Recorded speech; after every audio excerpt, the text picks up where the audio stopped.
고린도전서 14장 34절부터 40절까지 제가 읽습니다. 모든 성도의 교회에서 함과 같이 여자는 교회에서 잠잠하라. 저희의 말하는 것을 허락함이 없나니 율법에 이른 것 같이 오직 복종할 것이요.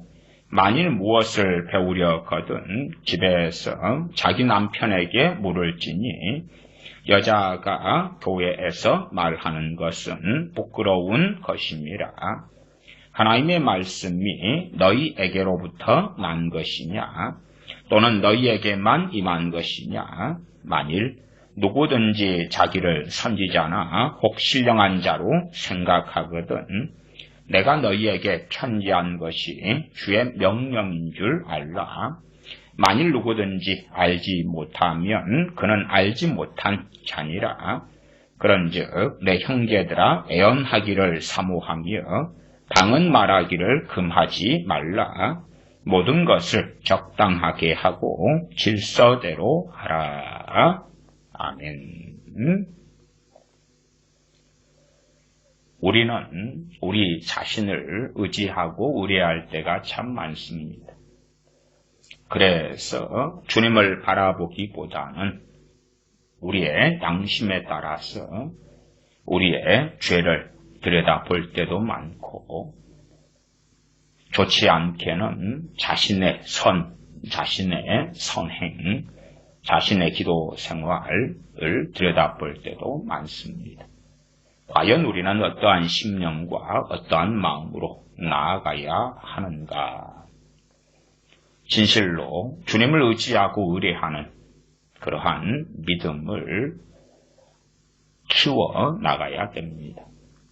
우리 자신의 죄가 억만가지 이상으로 당연히 많지요.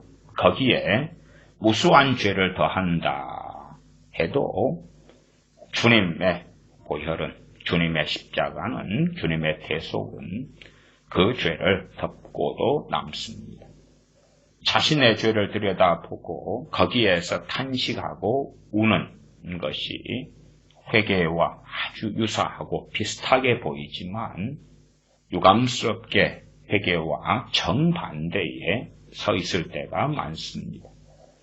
회개라는 것은 단순하게 자신의 죄 때문에 울고 통곡하는 걸 이야기하는 것이 아니라 자신의 죄 때문에 십자가를 지신 주님을 바라보고 의지하고 의뢰하는 것입니다.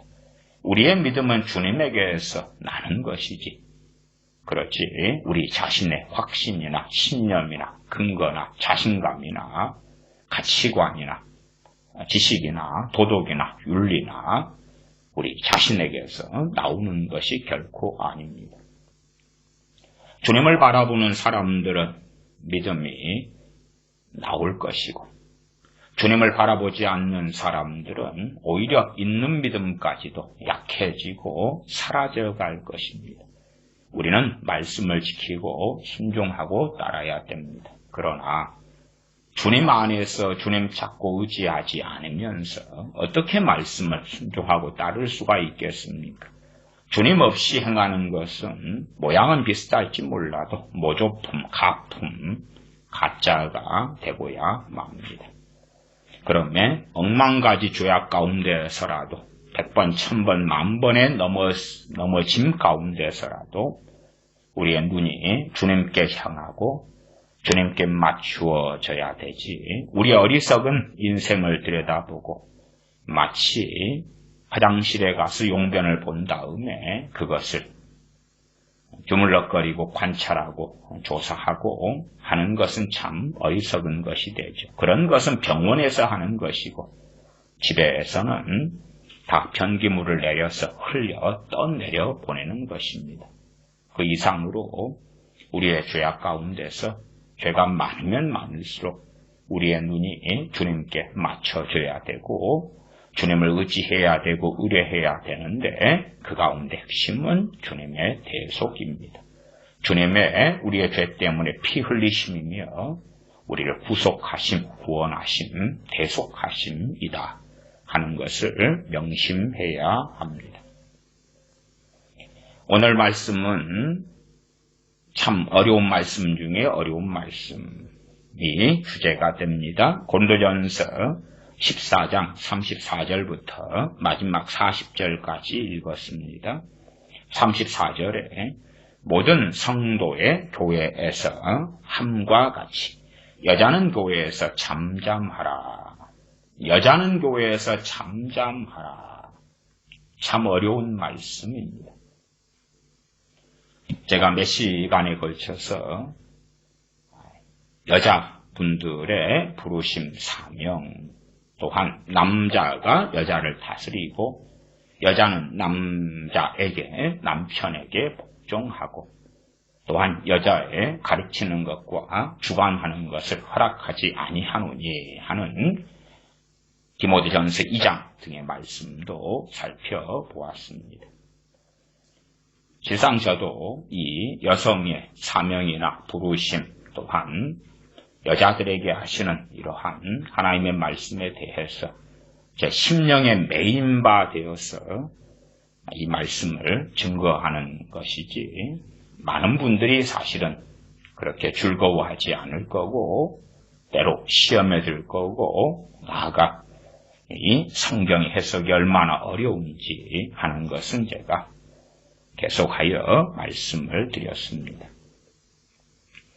실제로 우리는 성경을 참 가볍게 보려고 합니다. 아마 지금 시대가 되니까 이 성경 66권을 우리가 다 손에 쥐고 있는 것은 가장 큰 장점입니다. 성경 66권을 쥐고 있는 것 가장 큰 장점인데 반면에 또한 단점도 된 것 같아요.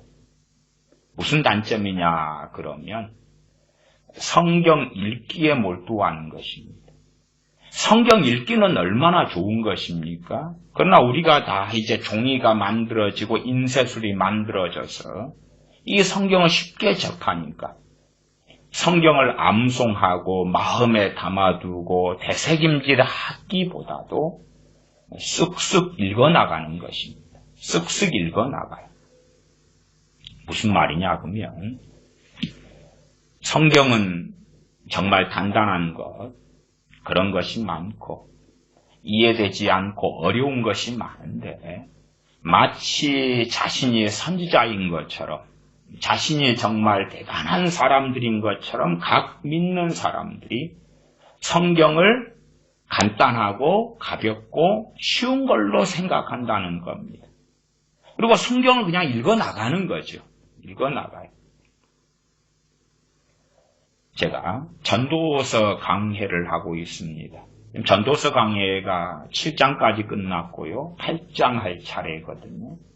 전도서가 총 12장 아닙니까? 8, 9, 10, 11, 12장. 근데 제가 이 전도서 당연히 제 신앙 여정 속에 전도서를 많이 읽었죠. 그러나 저는 대부분 성경 읽을 때에 되도록이면 읽어서 나가는 것은 해석하지 않으려고 마음 중심을 세우고 있습니다. 해석하지 않으려고. 어떤 해석요? 가벼운 해석. 그냥 지나가고 스쳐 지나가면서 쓱 본 것인데 뭔가의 확신을 가지는 겁니다. 자동차를 타고 달려가면서 가족이 차 안에 5명이 탔는데 뭔가 쓱 하고 지나갔어. 쓱 지나갔어. 최근에도 어머니와 차를 타고 달려가는데 흰 것이 들판에가 있었어. 흰 짐승이. 그래서 어머니께서 와 말이다. 말이 많네. 그리고 쓱 지나갔어. 다행히 이제 함께 차를 타고 가는 분들이 저게 말이 아니고 흰 소라는 걸 봤지요. 그래서 아닙니다. 저건 말이 아니라 소입니다. 그러니까 보통 한국 사람들의 관념상에는 어머니가 맞으셨던 건데 이곳에 짐승들의 색깔은 좀 다르고 소도 막 등이 낙타처럼 이렇게 막 2개씩 있고 달라요. 달라. 고정관념인 거죠. 쓱 지나갈 때에 우리가 어떤 마음과 생각을 가져요. 이건 이걸 거야. 그러면 정말 성경 읽기에 급한 것은 아주 위험합니다. 성경 우리 손에 가지게 된 것은 말로 다 할 수 없는 축복인데 그러나 성경을 내가 맺도겠다. 내가 1독, 2독, 3독, 5독, 어떤 분들은 100독 그런 이야기도 하시더라고요. 반대로 굉장히 위험하죠. 제가 전도서 8장을 설교를 전도서 강의하면서 언제 하게 될지는 모르나 오늘 전도서 8장을 제가 계속 요즘에도 들여다보고 있습니다. 8장 강의할 시간인데 강의를 못하고 계속 들여다보고 있어요. 시간 나면 들여다보고 있어요. 이 말씀이 뭐에 쓰이는 말씀인가? 전도서 8장 같은 경우도 이게 연속하면 지혜서에 속하는 말씀이 되기 때문에 8장을 가지고 설교해도 최소 5번, 7번 이렇게 설교가 되어질 것 같아요. 이게 8장의 이 말씀을 가지고 그냥 한 2번, 3번으로 설교가 안 되고 왜 내용들이 나누어지니까 그 다음에 아니 그냥 5분, 10분 가지고 이야기하면 되지. 아니면 전도서 8장 하나를 가지고 한 1시간만 이야기하면 끝나지. 1시간도 당신 만에. 그럴 것 같은데 왜 긴 시간을 가지고 그리고 저도 간단하게 이 말씀은 이렇다라고 될 수가 없기 때문에 계속 들여다보고 있는 거예요. 그냥 8장을. 이 8장의 말씀을 어떻게 설교해야 될까? 설교할 때 8장 1절부터 몇 절까지가 가능할까? 한 8장 2절, 3절까지. 그 다음에 한 4절에서 5절, 2구절. 그 다음에 6절에서 한 10절까지는 못 나가겠는데 왜 제가 말쟁이처럼 되어져서 긴 시간을 설명을 해야 될까? 이해하셔야 됩니다. 어려우니까 쓱 하고 지나갈 수 없는 거거든요. 전도서 8장을 읽었다고 합시다. 물론 그 앞에 7장에서 여자들에 대한 말씀이 나와가지고 그 다음에는 이제 심령의 매임을 받았어. 여자들에 대한 말씀, 그 무서운 말씀이 나왔어. 1000명의 여자들 가운데 찾았는데 하나도 찾지 못하고 1000명의 남자들 가운데는 겨우 하나 찾았다.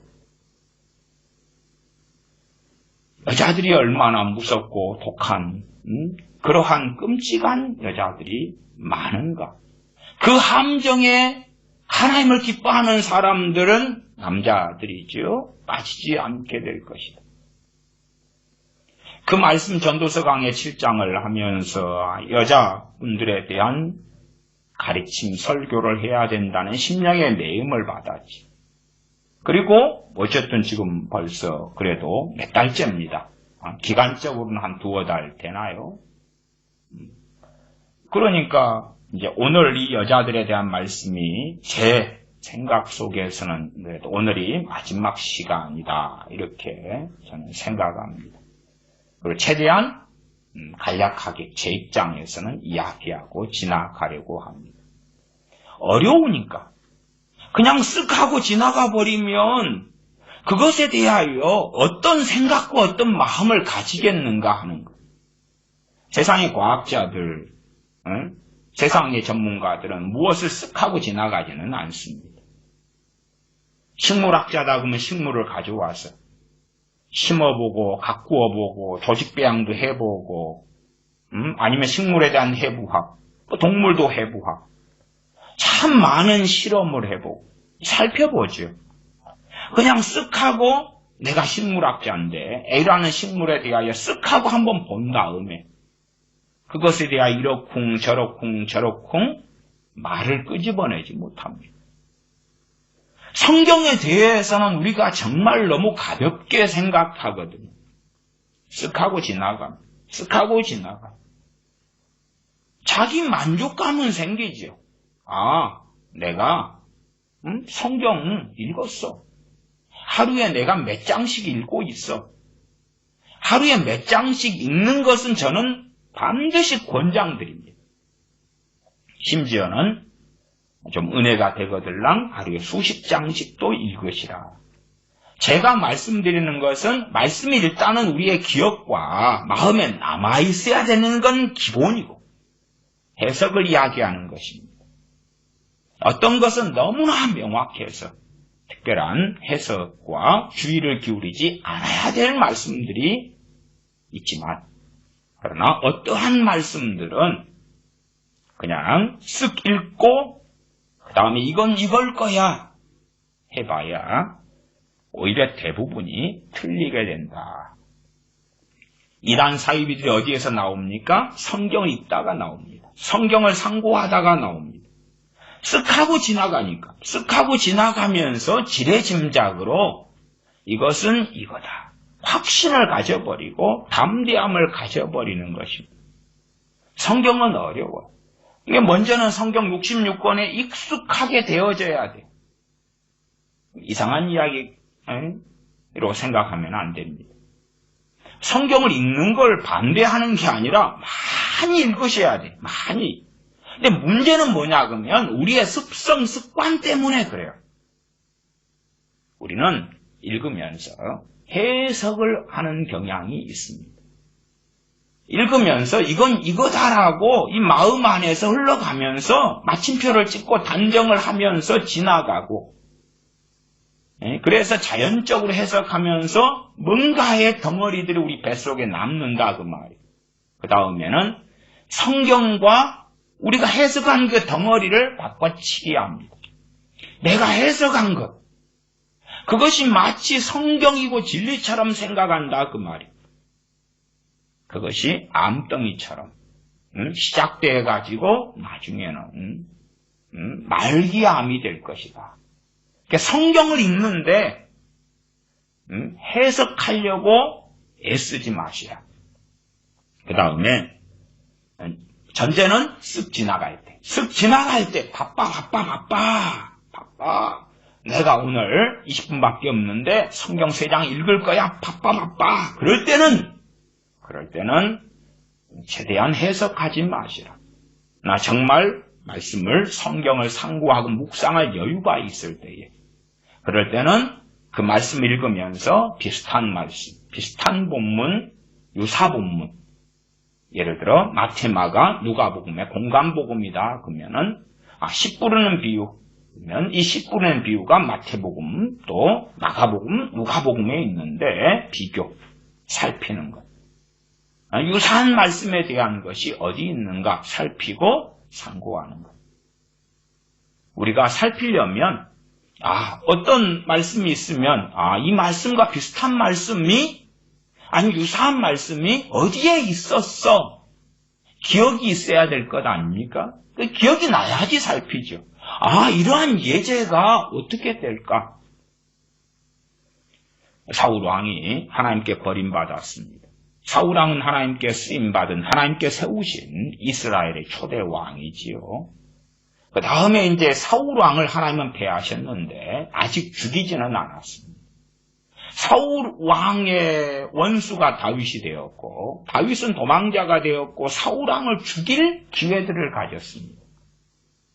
그때에 다윗은 하나님께서 기름 부어 세우셨다는 것을 그럼에도 인정하면서 손을 대기를 원치 아니하였지요. 그런 사건과 그 다음에 하나님께 세우신, 기름 부어 세우신, 그가 왕이든 그가 목회자든 장로든 감독이든 나아가 안수 집사입니다. 그들에 대하여 어떻게 우리가 손을 댈 것인가? 그런 부분에 문제가 생겼을 때에 그런 사건과 일들이 기억이 나야 된다 그 말이에요.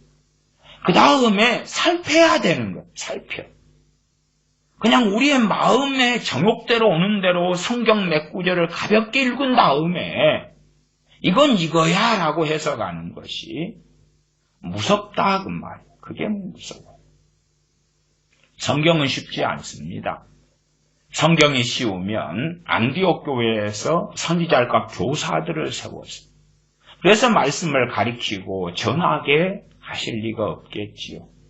성경 말씀이 쉬우면 에베소에서 3년을 첫 번째 에베소에 머물 때와 두 번째 머물 때에, 그래서 밤낮 3년을 에베소의 장로님들을 불러서 고별 메시지, 고별의 시간을 가질 때에 밤낮 3년을 내가 눈물로 간절하게 너희를 말씀을 가르쳤다. 증거하지요.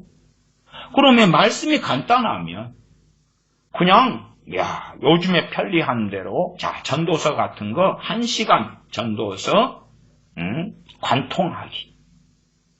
잠언 31장 그까이 거 3시간 잠언 설명으로 통달하기. 그런 식으로 해서 금방 끝날 거 아닙니까? 그러나 그렇게 되지 않으니까 그러지. 그렇게 쉽지 않으니까 그러지. 이 고린도 전서를 받는 고린도 교회가 사도 바울이 그들을 1년 반 이상을 가르쳤던 교회 아닙니까? 그런데 왜 엉망이 되었습니까? 그런데 왜 파당 분당이 나타나서 나는 바울파요, 나는 게바파요, 나는 아볼로파요, 나는 예수님 파다고 그렇게 나누어지면서 비성경적으로 그들은 살아가게 되었나요? 왜 그렇지요 도대체? 왜 무수히 많은 이단 사이비가 성경을 읽고 상고하다가 튀어나오지요? 왜 무수한 사이비들이 튀어나오지요? 성경을 쉽게 생각하니까 그런 거예요. 이게 제가 지금도 여전히 전도서 8장 강의할 시간인데 그냥 8장을 읽고 잡고만 있어요. 이 말씀이 몇 절 이렇게 설교해야 될 건데 내용이 나누어지는데 그건 전도서는 잠언의 연장선이고 지혜서에 속하니까요. 짧게. 그런데 이걸 어떻게 설명하고 어떻게 다루어야 되고 때론 여기에 어떤 의미가 있지? 고민하고 고심하는 겁니다. 물론 그러면서 몇몇 주석들도 살펴봅니다. 살펴보면서 이 구절을 어떻게 이 주석가들은 이 신학자는 이 학자는 해석했고 주해했지. 참 쉽게 보이는 말씀들 정말 쉬운 것들은 어떤 주해나 주석을 안 살펴봅니다만은 제 마음에 이 말씀은 이런 의미 아닐까 하지만은 확신이 부족할 때들이 있어요. 왜? 너무 난해하고 어려우니까. 그러면은 한번 살펴보는 것입니다. 그러면서 내가 특별히 이 부분에서 이 부분이 부족했구나. 이 부분에 대한 이해가 이 유명한 주석가나 나나 같이 어렵구나. 이분도 어려워서 통과해 버렸구나. 그런 여러 가지 것들을 살펴보는 것입니다. 여전히 전도서 8장 주해 강의는 진도를 나가지 못하고 있습니다. 전도서 8, 9, 10, 11, 12장이 올해 안에는 전도서 강의가 끝나지는 않을 것은 제가 생각할 때 확실하고 심지어 극단적으로면 내년 안에도 끝나지 않을 것 같다. 그럴 수도 있다 하는 거예요. 그래서 제 설교 가운데 강의 설교는 최고 어렵습니다. 저는 개인적으로 그래서 앞으로 되도록이면 강의 설교는 안 해야 되겠다. 그렇게 마음을 먹고 있습니다. 사실은 강의 설교는 제가 포기했어요. 강의 설교는 나는 포기해야 되겠다.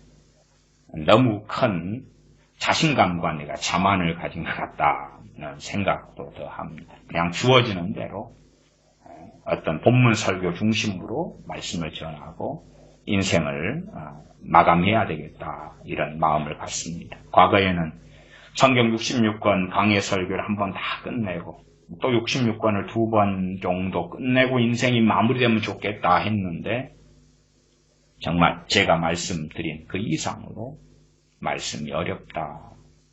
근데 그냥 전도서 쓱쓱 읽어간다? 지나간다? 전혀 100번을 읽은들 1000번을 읽은들 제가 전도서 8장을 주의하기 위하여 100번을 읽은들 1000번을 읽은들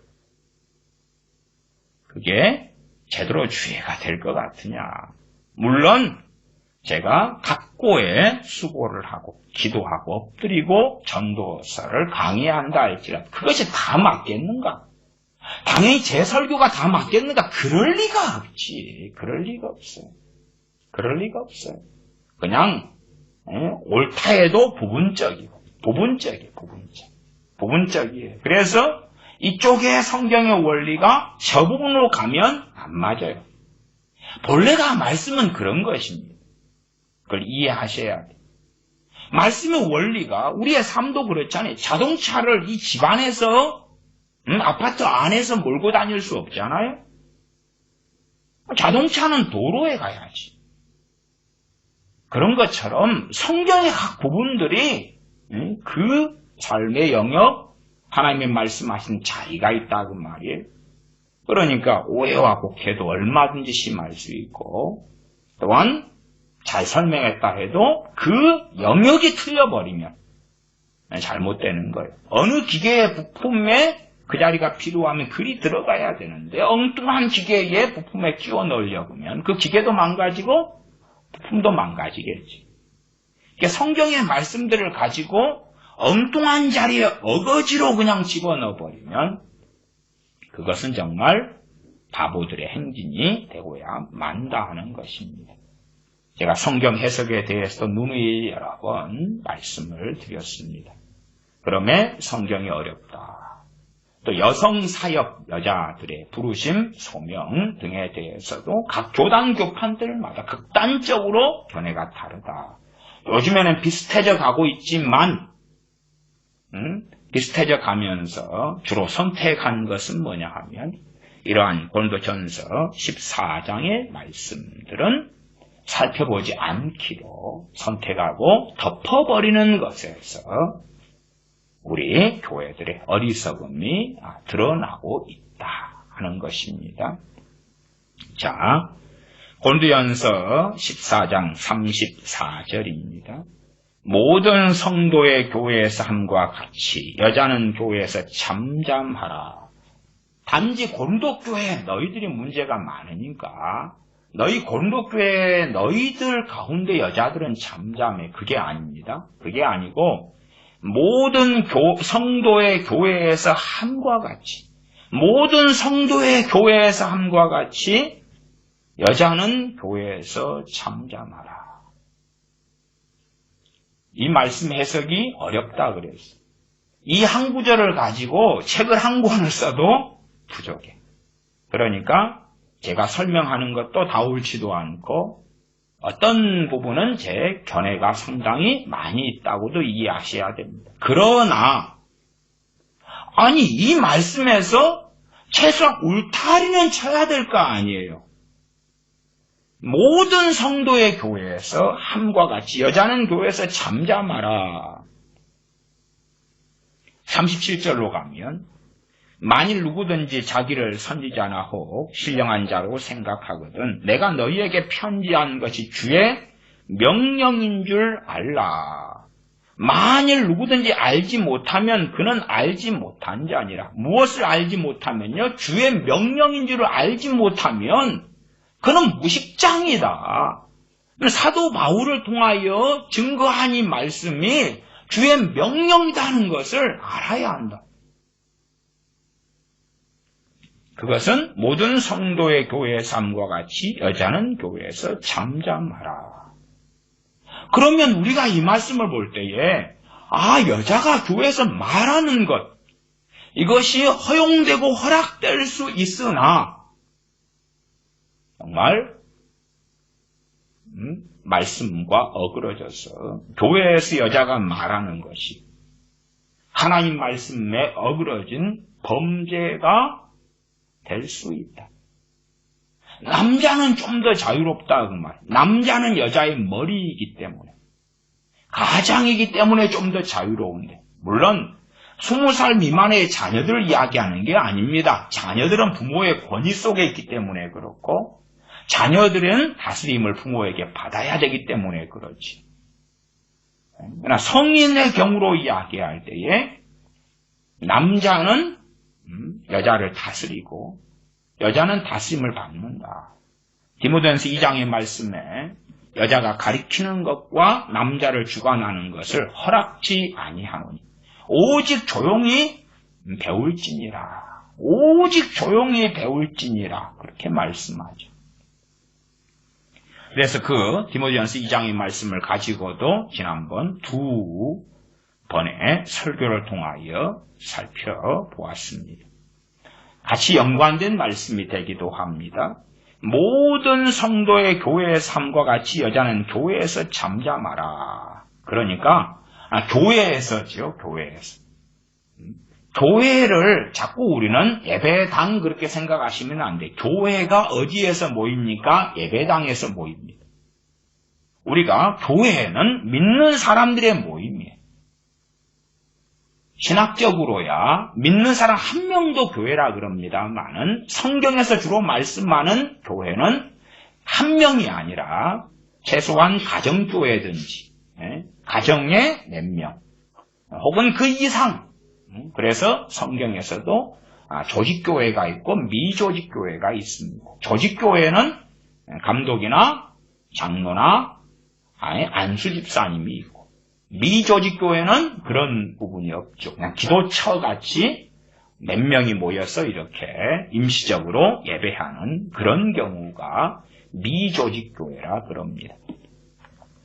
그 교회는 예배당을 이야기하는 것이 아닙니다. 자꾸만 교회에서 그러니까 예배당에서 이렇게 생각하는 분들은 성경을 몰라도 너무 모릅니다.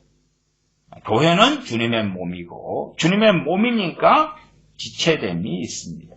믿는 사람들, 누구는 손, 발, 코, 입 등등으로 연합되어져 있는 것을 교회라 그럽니다. 여러분의 생각과 마음 가운데 건물 개념을 던지셔야 됩니다. 많은 목사님들의 열망이 예배당 건축을 위하여 예배당을 성전으로 둔갑을 시킵니다마는 성전은 믿는 사람을 성전이라 그럽니다. 필요해서 예배당을 짓는 것은 반대하지 않습니다. 필요하면 예배당을 지을 수 있지요. 지으면 좋겠지요. 재정이 있고 필요하다면. 그러나 예배당은 절대 성전 아닙니다. 그러면 텅텅 빈 예배당에 성령님의 거하시는 전이 그 예배당입니까? 하나님께서 솔로몬 성전도 무너뜨리셨고 스룹바벨 성전, 헤롯 성전도 무너뜨리셨어요. 거기에 성령님이 거하시면 왜 무너뜨리십니까? 그런 것처럼 절대 건물은 성령이 임하시는 그러한 처는 될 수 없습니다. 믿는 사람이고 믿는 사람이 모이는 것을 교회라 그럽니다. 그 교회가 어디에서 모이느냐지. 어느 장소를 사용해서 모이느냐. 사람은 육체가 있기 때문에 어느 장소에서 모여야 될 거 아닙니까? 어느 가정에서 마가의 다락방 같은 곳에서 모이기도 해요. 교회가 마가의 다락방에서 아니면 들판에서 산에서 핍박을 피해서 동굴 속에서 모이기도 했죠. 자연적인 동굴이든지 동굴을 파든지 아니면 카타콤의 순교자들처럼 지하 무덤 속에서 거기에 숨어서 모이기도 했죠. 교회가 그렇다 그 말이에요. 그러니까 이것은 일단은 우리가 정교 분리에 대한 원리와 이해를 좀 가지고 있으시지요. 잘못된 정교 분리가 있고 올바른 정교 분리가 있죠. 교회에서 여자는 잠잠하라 그랬지, 정치권에서 잠잠하라, 아니면 회사에서 여자가 부장, 과장, 사장 되면 가지 말아라, 잠잠하라 했어. 그건 바보지요. 학교에서 여자 선생님이 잠잠해야 돼가 아니라 나와 있어요. 교회에서라고. 교회에서. 그러면 많은 젊은 여성들이 이러한 말씀을 객관적으로 접하면 둘 중에 하나를 선택하게 됩니다. 하나는 정말로 기독교는 미개하구나. 정말 기독교는 이상하구나. 왜 이러한 기괴한 말씀이 존재할까? 그러는 사람이 있을 거고 또 다른 사람은 이게 하나님의 말씀이고 하나님의 주권이기 때문에 그 하나님의 주권 앞에 굴복해야 한다는 것이지. 지난 시간에도 여자들은 남자의 다스림을 받아야 한다. 그게 하나님의 명령이기 때문에. 또한 여자들은 남자를 돕는 대필로 남자를 위하여 창조되었다. 하나님 말씀이 그렇게 선언하고 있기 때문에 그걸 어떻게 할 것이냐? 그 하나님의 말씀에 굴복할 것이냐? 아니면 반기를 들고 하나님과 싸울 것이냐? 여자는 남자와 동등됩니다. 그러나 또한 동등되지 않습니다. 동등되지만 또한 동등되지 않습니다. 왜? 여자의 머리가 남자이기 때문에 그러하지. 동등되지 않아요.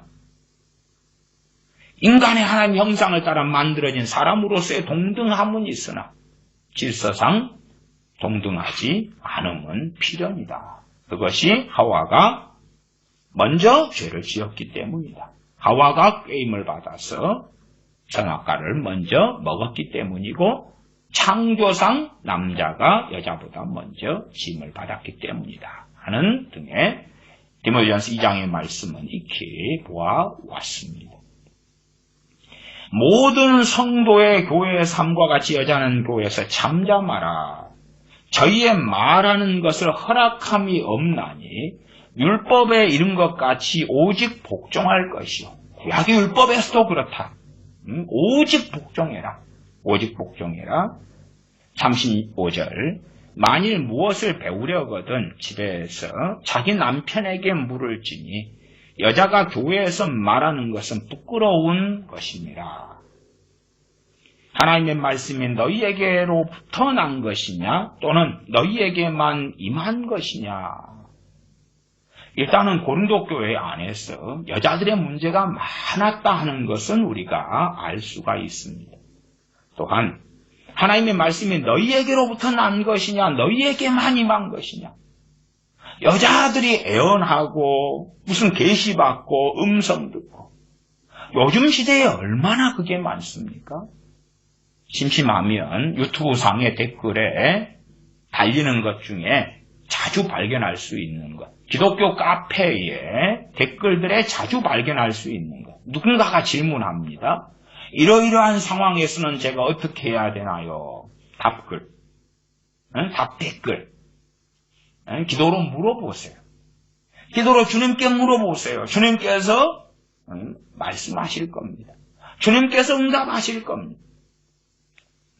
끔찍한 소리 중에 소리. 끔찍한 소리 중에 소리다. 당연히 저는 성령 음성에 대하여 가르쳐왔고 저는 성령 은사가 지금도 유효하다고. 저 개인적으로도 애언 은사를 1990년에 받아서 오랫동안 집회 중에서나 애언 사역을 해왔었습니다. 물론 지금은 애언을 하지 않고 있습니다만 또한 특별한 그런 애언하도록 기름 부으시거나 인도하심이 지금은 없은 지가 몇 년이 되었습니다. 그러나 어쨌든 애언의 은사를 가지고 오랫동안 살아왔습니다. 방언 은사 또 더 오래 전부터 받아서 방언 기도는 지금도 여전히 하고 있습니다. 물론 그 외에도 여러 성령 은사들을 주신 바가 있어서 제가 설교할 때도 가르치는 은사나 설교의 은사, 때로는 권위, 상담 은사 등이 함께 복합적으로 사용되어서 설교하고 있습니다. 물론 성령 은사들이 나타나서 설교한다 해도 다 옳게 되는 건 아닙니다. 제가 우리나라 유명한 어느 원론 목사님이 계신데 그 목사님이 정말 설교 은사가 탁월합니다. 그분의 설교를 통하여 설교 은사가 놀랍게 나타나는 걸 봐요. 그런데 성경에서는 너무 틀려. 성령님의 설교 은사로 정말 설교를 기가 막히게 합니다. 근데 내용이 틀려요. 해석이 틀려요. 틀려도 너무 틀려요. 그런 원론 목사님들을 여러 분을 제가 압니다.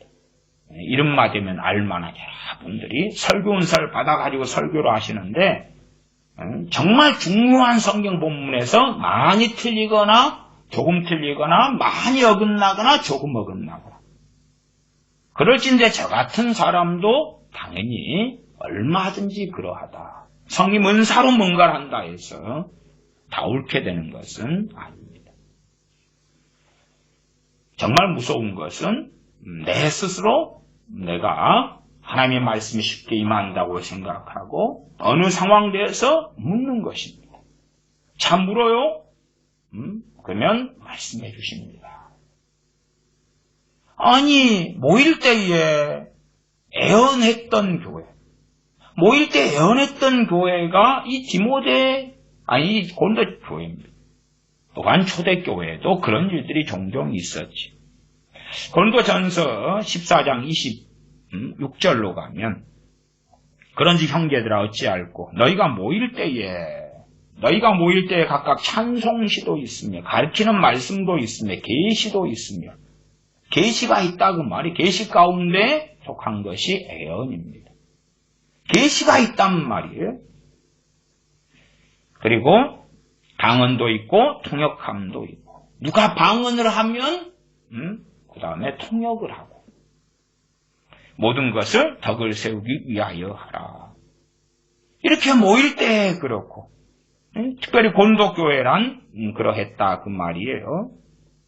그러면 27절 보면 만일 누가 방언으로 말하거든 두 사람이나 다 불과 세 사람이 차서를 따라 순서를 따라서 하고 한 사람이 통역할 것이요. 만일 통역하는 자가 없거든 교회에서는 잠잠하고 여기 교회에서는 모임이에요. 모임. 그냥 예배당에서 방언 기도를 하지 말아라 통역하는 사람이 없기 때문에 그런 이야기가 전혀 아니고 모여가지고 뭐합니까? 공적인 모임을 가진단 말이에요. 공적인 모임을 가리키는 말씀이 있고 거기에서 그냥 일어나가지고 아무 뜻도 누구도 뜻을 알 수 없는 방언을 해버리는 것은 그 짓 하지 말아라 그 말. 예배당에서 혼자 기도할 때 방언으로 기도하지 말아라는 게 아니에요. 왜? 교회는 건물이 아니란 말이 건물이 아니에요. 교회로 모일 때에 교회가 모일 때에 너희가 모일 때가 교회로 모인 것이지. 그때에는 통역하는 사람이 없으면 방언하는 사람은 잠잠해라 하는 것이에요. 29절 애언하는 자는 둘이나 셋이나 말하고 다른 이들은 분변할 것이요. 만일 곁에 앉은 다른 이에게 계시가 있거든 먼저 하던 자는 잠잠할지니라. 이렇게 해서 애언을 하더라도 하라 그 말이에요. 애언을 누가 했는데 분별을 해야 된다. 분별을 해야 된다. 저 내용이 맞는지 틀린지. 분별을 해야 된다는 거예요. 그러나 내가 하나님께로부터 계시를 전하고 애언을 하기 때문에 다 맞아. 안 돼. 그 다음에 너 물러가. 내가 하나님께로부터 지금 계시가 왔으면 내가 전할 거야. 그건 안 된다는 이야기. 질서를 따라 순서를 따라 해야 된다는 것이. 성령님은 하나님은 33절에 어지러움의 하나님이 아니시요 오직 화평의 하나님이시니라. 화평의 하나님이시다. 어지러움의 하나님이 아니라 질서의 하나님이시다. 그 말이지요. 그러면 사람들이 쉽게 나는 하나님께서 나를 부르셨어. 내게 성령이 임하셨어. 그러니까 이런 부분에 내가 물어보면 돼. 심지어 어느 성경 구절이 무슨 뜻인지요? 그러면 답글 기도로 물어보세요. 무슨 뜻인지 응답이 올 거예요. 참 정신이 나가도 한참 나간 거. 그것이 어디에서 잘못됐고 어그러져 있는 것을 이해 자체를 하려고 하질 않아요. 그러니까 교회가 난잡하게 되니까 너도 나도 기도를 하면서 응답을 받아보는 거예요. 계시를 받아보는 거예요. 감동, 감화를 받아보는 거예요. 이에 대해서는 어떻게 할까? 자, 여전도에 안건이 있다. 이 안건에 대하여 우리가 어떻게 결정을 할까요? 그럼 여전도 회원들이 신령해지면 끔찍해집니다. 여전도 회원들 50명이 모였어요. 이 안건에 대해서 어떻게 생각하십니까? 그러면 50명이 이제 기도를 하고 응답을 받아서 이야기합시다. 성령님은 한 분이시고 한 영이시지요. 50명이 응답을 받으면 다 제각각일 것은 뻔합니다. 누구 것이 올라요 도대체. 그런 것처럼 교회에서 여자분들이 사사로이 말하는 것입니다. 가장 무서운 건 뭐냐 그러면 하나님을 빙자해서 뭔가를 받아서 사사로이 말하는 것입니다. 뭔가를 받아서 여기에 쏙닥대고 저기에 쏙닥대는 것입니다. 뭔가의 계시를 받아서 뭔가의 감동을 받아서 가장 끔찍한 것이죠. 그래서 여자분들이 계시를 받고 감동을 받으면 먼저 누구에게 확인을 받아야 됩니까? 자기 머리. 누구지요? 남편. 자기 머리. 남편이 없는 분들이나 남편이 믿지 않는 분들도 많이 있겠지.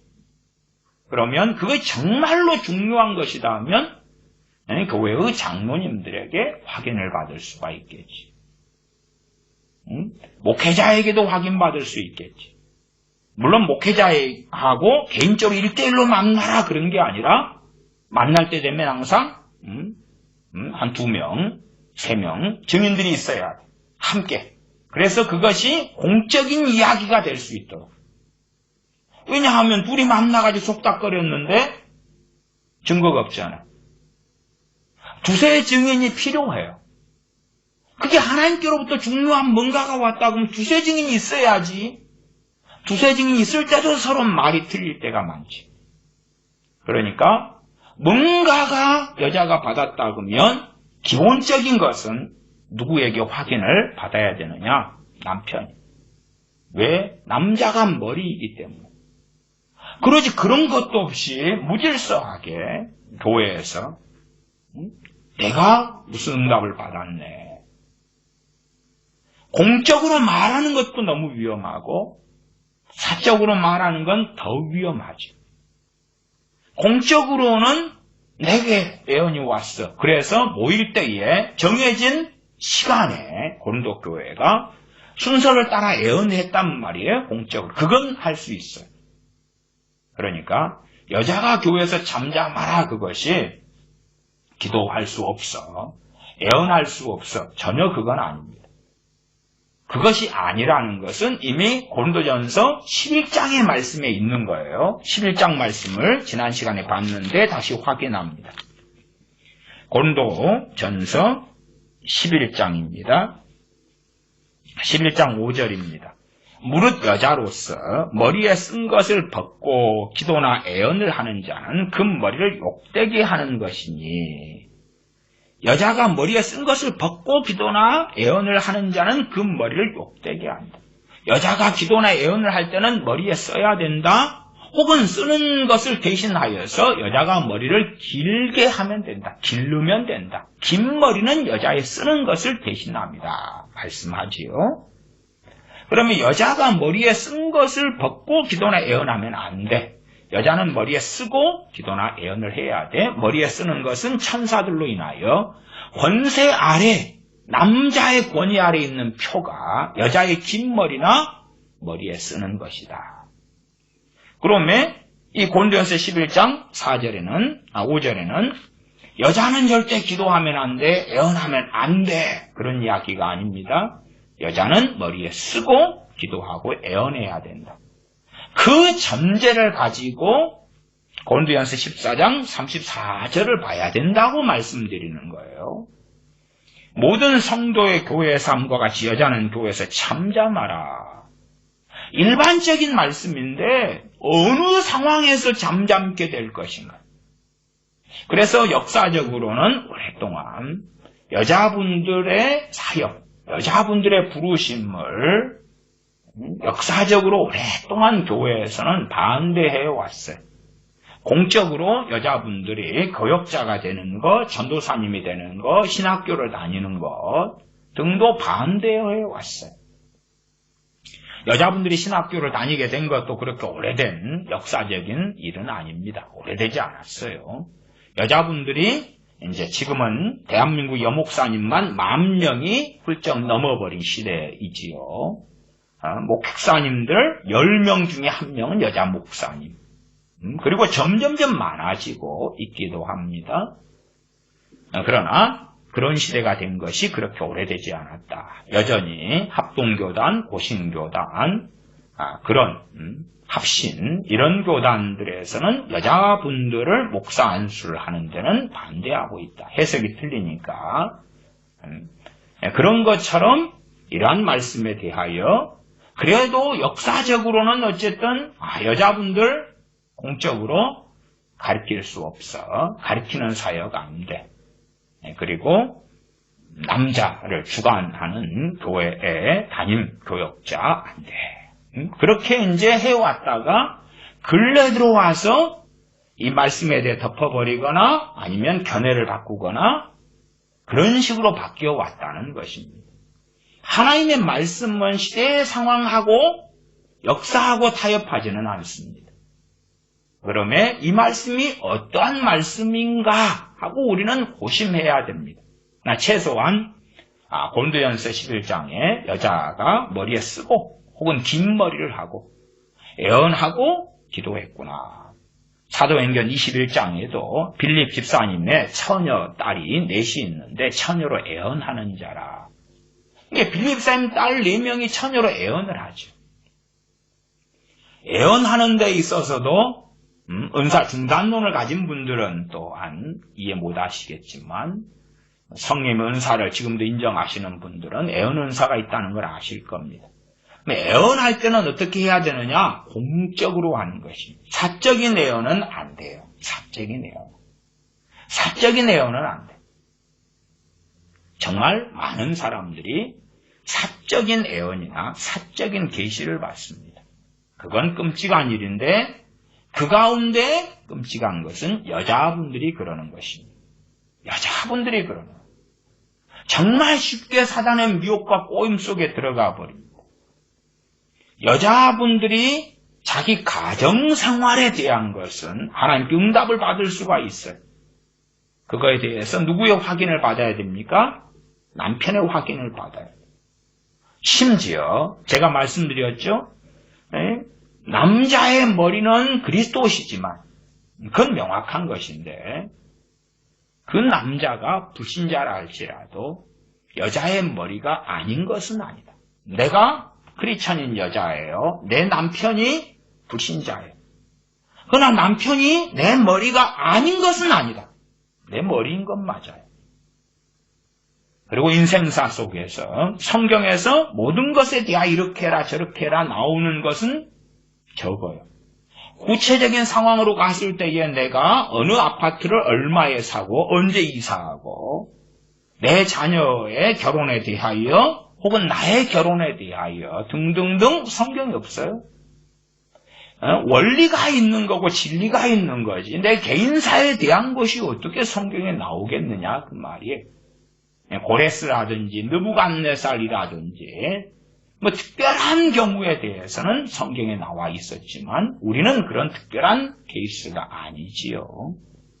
그러면 그런 건 성경에 없는 것이. 그리고 그러한 일상사에 대해서 성경이 이렇게 해라 저렇게 해라 명하시지도 않아요. 누구를 따라야 되죠? 머리를. 그러나 머리에 대하여 절대적으로 찬성하고 동조하고 지시를 받는 건 또한 아니죠. 왜? 여자는 남자의 돕는 배필이잖아요. 남편의 돕는 배필이니까 말하자면 왕이 있고 군사가 있다. 삼국지로 한다면 유비가 있으면 제갈공명이 있다. 그러면 제갈공명. 이게 돕는 거예요. 군사가. 명령은 누가 합니까? 최종 결정은 왕이 하죠. 유비가 관우 유비 장비 있잖아요. 그건 유비가 한다 그러면은 그에 대해서 조언하고 군사가 그렇게 해야지. 그걸 모사라 그러기도 하지요. 다윗도 그러한 모사가 있었지요. 그런 것처럼 그러한 위치일 수도 있고 그런 돕는 자의 자리에 아내가 있어요. 그러면 아내의 도움을 남자가 제대로 받지 않을 때에 남자가 올바른 삶을 살기는 어려운 것은 당연한 것입니다. 그럼에도 권위자가 남자다. 그러니까 여자가 무슨 계시를 받을 수 있는데 무슨 애언을 받고 성령의 음성을 들을 수 있는데 제일 먼저는 남편에게 확인을 해야 되겠지. 물론 남편이 불신자라면 그러한 영적인 것이 가능하지 않겠죠. 그러면 교회 장로님들에게 확인을 해야 되지. 최소한. 그것도 사적으로는 안 되고, 사적으로, 카톡으로 뭐 이런 건 안 되고, 장로님들 제가 그렇게 말씀드렸어요. 교회 장로님들. 병든 자가 있느냐? 교회 장로님들 청하여 병 낫기를 위하여 기도하라. 교회 장로님들 한 명이 아니라 몇 명. 그리고 교회 장로님들은 지금 시대의 장로님의 개념하고 다르게 성경에서 말씀하는 장로님의 개념으로서 그렇게 말씀을 드립니다. 구체적인 상황으로 갔을 때는 천인천생 만인만색이어서 정확한 정답안을 이야기할 수는 없습니다. 그 무수히 많은 사례에 대하여 무슨 정답안을 가지고 있겠습니까? 기본적인 원리를 기억하셔야 돼요. 더군다나 남편이 크리스천이라면 더 신앙과 영적인 일에 대한 건 누가 주관해야 됩니까? 남편이 주관해야 돼요. 남편이 주관해야 되고 남편이 위임할 수는 있어요. 위임. 임시적으로 내 대신 당신이 하세요. 위임할 수는 있다 그 말이에요. 왜? 각자의 사명과 부르심이 다르기 때문에.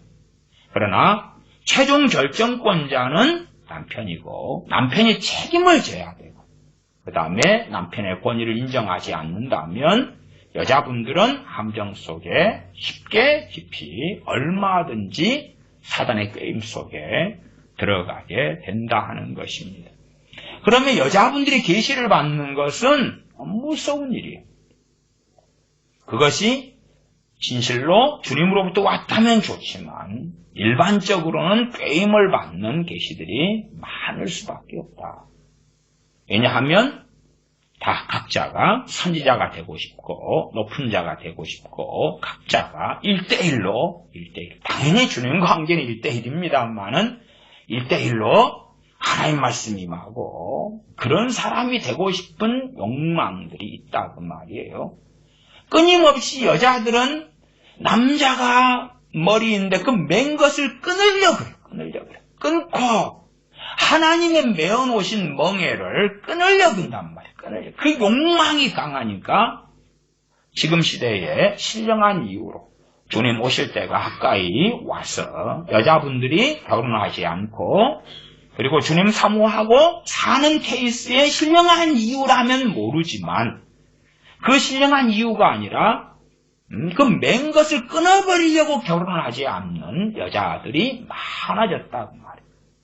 그 맨 것을 끊어버리려고 남자하고 동등됨을 취하고 가정생활을 하는데 쉽지 않으니까 사실은 성경에서 말씀하는 두 가지 이혼 사유 그러니까 아닌 또 다른 이혼 사유로 헤어지는 그러한 경우도 많다 하는 것이지.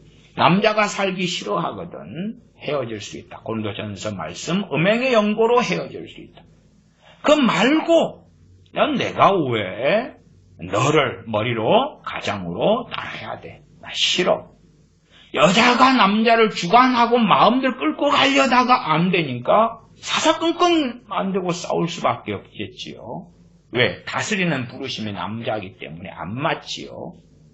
그래서 여자가 남자를 끌고 다니는 이런 가정들은요. 첫째는 행복하지 못하고 두 번째는 상당히 많은 경우에 파괴됩니다. 파괴돼. 왜냐하면 남자들은 순종하는 여자들에게 끌리거든. 순종하는 여자들에게 끌리는 거. 왜? 다스림의 부르심이기 때문에 다스리는 것.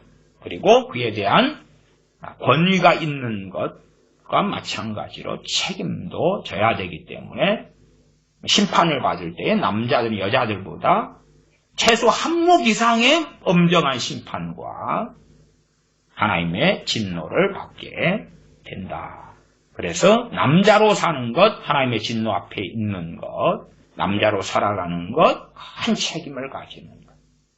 그래서 가장이 되고 권위를 가진 남자이기 때문에 어릴 때부터 가장을 무너뜨리고 머리를 무너뜨리고 지도자를 무너뜨리면 되니까 남자아이들이 태어났다 그러면 귀신의 공격은 굉장히 많다. 여자보다 아주 많다. 왜?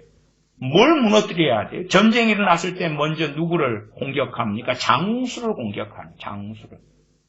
장교들을, 장군들을 총으로 쏴 죽이고 활로 쏴 죽이면 군대가 무너지죠. 왜? 지휘 체계가 무너지니까. 그래서 작은 가정의 장수, 작은 가정의 우두머리 리더, 이 남자를, 그러면 남자를 낳아서 기르는 사람들은 여자보다도 귀신의 공격을 남자아이들이 훨씬 더 많이 받고, 그래서 훨씬 더 주의하지 않으면 그러면 일찍부터 완전히 달라진 길로 간다. 여자들 같은 경우는 어릴 때부터 순종하는 걸 더 잘 배우게 해야 돼. 복종하는 걸 더 잘 배우게 해야 돼. 왜? 부모님에게 복종하는 건 당연한 것인데 어느 때 나이가 들어 결혼하면 남편에게 복종하고 순종하는 것이 하나님의 명령이기 때문에 그래요. 어릴 때부터 가정 안에서 복종하고 순종하는 것이 훈련되지 않으면 나중에 성인 되어서 결혼하지만, 물론 남자는 여자를 사랑하기 때문에 뭐든지 다 해줄 수 있어라고 여자 말을 따라주겠지요. 언제 연애할 때요. 일단은 비극은 시작되는 거예요. 그리고 여자가 원하는 것은 결혼한 다음에도 연애 때처럼 남자인 너가 내 뜻을 따라주는 거야. 그렇게 하고 살고 싶은 거죠. 그러니까 그런 이유 때문에라도 성격 차이라 그러죠. 계속 이혼하는 거야. 계속 이혼율에 급증해. 젊은 애들일수록 더 심하고, 요즘에는 황혼이혼도 아주 많아졌어요. 왜? 남자를 주관하려 하는데 이 인간이 말을 안 들어. 내 지시대로 이렇게 따르면 성공할 텐데 내 말을 안 들어. 내가 이렇게 조종하고 저렇게 조종하고, 안 되면 내 자식들이라도 이렇게 조종하고 저렇게 조종하고 바꿔보고 싶은데 말을 안 들어. 얼마나 스트레스 받겠어. 내 뜻대로 해보고 싶은데. 물론 모든 여자분들에 대한 이야기는 아닙니다. 그러나 상당한 여자분들에 대한 이야기가 되기도 합니다. 어릴 때부터 복종하고 순종하는 것.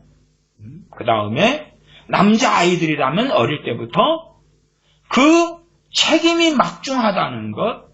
그 다음에 한 나라의 왕이 잘못되면 나라가 망가져. 대통령이 잘못되면 나라는 큰 그러한 고통을 국민들은 가지게 되지. 가장이 잘못된 선택을 하면 가족이 다 고통을 받는 건 당연한 것입니다. 그 막중한 책임. 그리고 사탄 마귀의 공격을 잘 분별하고 싸워서 자신을 잘 지키고 믿음을 지킬 수 있는 자녀가 되도록 양육하는 건 당연하다. 그래서 여자들이 계시를 추구하고 받는 것이 무서운 것이. 사실은 뭔가 하나님으로부터 음성을 듣고 성령의 감동을 받으려면 남자가 받아야 되는 남자가. 그래서 디모데전서 2장에 남자들은 거룩한 손을 들어 기도하기를 원하노라. 남자가 거룩한 손을 들어 기도해야 되고 여자는 봉사의 일을 해야 되는 거예요. 남자들이 바보 같으니까 자기가 기도하지 않고 여자한테, 아내한테 기도하라는 거예요. 너가 사업을 위해 기도해줘. 그럼 남자도 미쳤고 여자도 그래 여보 사업을 위해 기도해달라니까 내가 열심히 기도할게. 여자는 당신이 기도하셔야 돼요. 오히려 나를 위해 당신이 기도해 주세요. 왜? 이게 하나님의 명령이니까.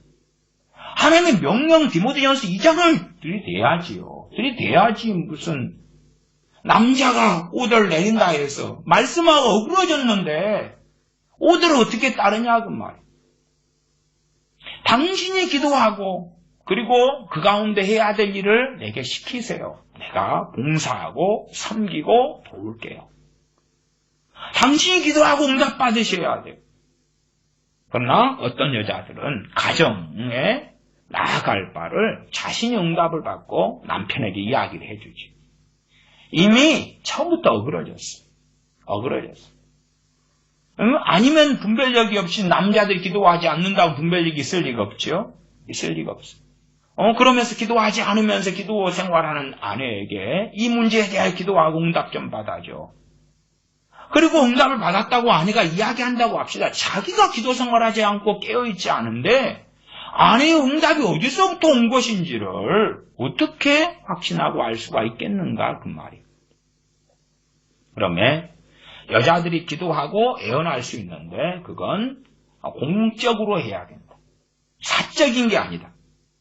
물론 이제 옛날 주석들 같은 경우는 공적으로가 안 된다 그랬어요. 저하고는 해석이 거꾸로입니다. 거꾸로. 근데 이 고린도전서 14장도 그렇고 11장도 그렇고 이건 공적으로 모여서 순서를 따라 애언하고 강언하면 통역하고 11장도 모일 때에 여자가 머리에 쓰고 기도하고 애언하는 건 사적인 걸 이야기하는 게 아니에요. 집에서 기도하는데 뭐 쓰고 뽑고 뭐 그럴 필요가 없죠. 그러니까 공적으로. 하나님 앞에서 뭔가를 기도 응답 받을 때 공적으로. 대신에 공적인 예배에는 뭐가 있습니까? 질서가 있고 리더십이 있다 그 말이에요. 그러면 바른 질서와 권위 가운데서 여자분들이 그 봉사의 일과 섬김을 해야 된다. 근데 그러한 말하자면 회의 때에 누가 줘요. 그러면은 누가 발언권을 줍니까? 회의를 인도하는 리더, 회장 같은 이가 손 드신 분, 아무개 분 발언하세요. 그렇게 하잖아요. 질서가 있으니까 그렇지. 그냥 아무나 중구난방으로 막 하는 게 아닙니다. 그 다음에 어느 회의가 있는데 건의사항이 있습니다. 그러면 안 돼요. 왜 안 되죠? 건의사항을 말하는 순서가 있잖아요. 순서가. 지금은 건의사항 말할 때가 아니고 회원 전명이 있겠습니다. 자, 회원을 부를 테니까 출석했는지 체크합시다. 회원 전명이죠. 아무개님, 아무개님 체크, 얼굴 체크, 심지어 신분증 확인도 할 수도 있겠지. 그렇게 해서 체크해가지고 지금 이제 회의에 몇 명 가운데 몇 명 해치기 위하여 과반수의 참석이 있었기 때문에 이 회의가 정식적인 회의가 됩니다. 그리고 이제 땅땅땅 하고 시작하고 그러면 순서에 따라서 하는 거예요. 중구난방으로 그냥 감동이 왔어, 계시가 왔어, 그러니까 말한다? 안 된다고 말. 그러면 여자들이 사적으로 뭔가의 응답을 받을 수는 있으나 그건 정말 그나마 좀 나으려면 자기 개인에게만 국한된 이야기가 돼야 될 것이고 국한된 이야기. 그 다음에 가정에 대한 것은 그 권위자인 남편과 함께 또한 부모님이 권위자일 때는 부모님과 함께 대화되고 분별이 돼야 된다. 교회에서 애언해도 듣는 사람이 분별을 하는데 그러나 미혹에 빠진 사람은 자기가 받은 것이 항상 옳다고 생각하는 100% 맞다고 생각하는 것. 그게 위험하고 무서운 것이다. 저는 지금도 실상 예를 들어 인생 살아왔던 일에 있어서 어머니와 견해가 다른 것이 있습니다. 의구심을 가지는 것이 있어요. 이제 1991년에 어머니께서 이 젊은 이제 큰아들보다 몇 살, 한 3살이나 더 많은 목회자를 만나서 교회를 개척을 하셨어요. 91년에. 그러나 이제 그 목회자는 상당히 좋지 않은 사람이었어요. 그래서 이제 결국은 다 어려움을 다 겪었지요. 제 가정적으로도 그 교회를 세우기 위하여 많은 빚을 졌고, 물론 어머니께서 이제 선친이 돌아가신 훨씬 지난 다음이니까 가정에 어머니께서 가장이 되셨지요. 그리고 이제 병들기도 하셨고 아프기도 하셨고, 왜 영적으로 죄를 많이 지으니까. 목회자가 문제가 있으니까 그냥 눈에 보는 것마다 죄를 짓잖아요. 그 다음에 교회 전도하기 위하여 당시 식장성을 하셨는데 식장성할 때 거의 안 해버리시고, 그 다음에 집에 또 빚이 있었는데 빚에 빚이 그냥 덮쳐오고, 교인들을 세우기 위하여 육적인 열정으로 교인들 보증서 주고, 교인이 돈 떼먹고 가고, 그 다음에 목사님은 무리한 교회 건축 빚내 가지고 하고, 나중에 어머니와 함께 개척한 그 교회에서 그 목회자는 일찍 떠나고 그 다음에 또 다른 목회자도 오시고 뭐 돌다가 나중에 그때 이후로 이제 한 20년 만에 어머니께서 담임교역자로 그 합동치 교회에 다시 부임하셨어요. 그래가지고 몇 년에 걸쳐서 그 예배당을 얇게 조립식 같은 걸 지었는데 그거 빚을 다 갚았어요. 그거 그때 부임하실 때 얇아진 그 교인 몇 명 있는 교회에서 빚만 6천, 7천만 원 남아 있었어요. 그 지은 지가 몇 년? 약 15년 이상이 지났을 때인데도. 그러니까 무리하게 욕심과 탐욕 가운데 짓고.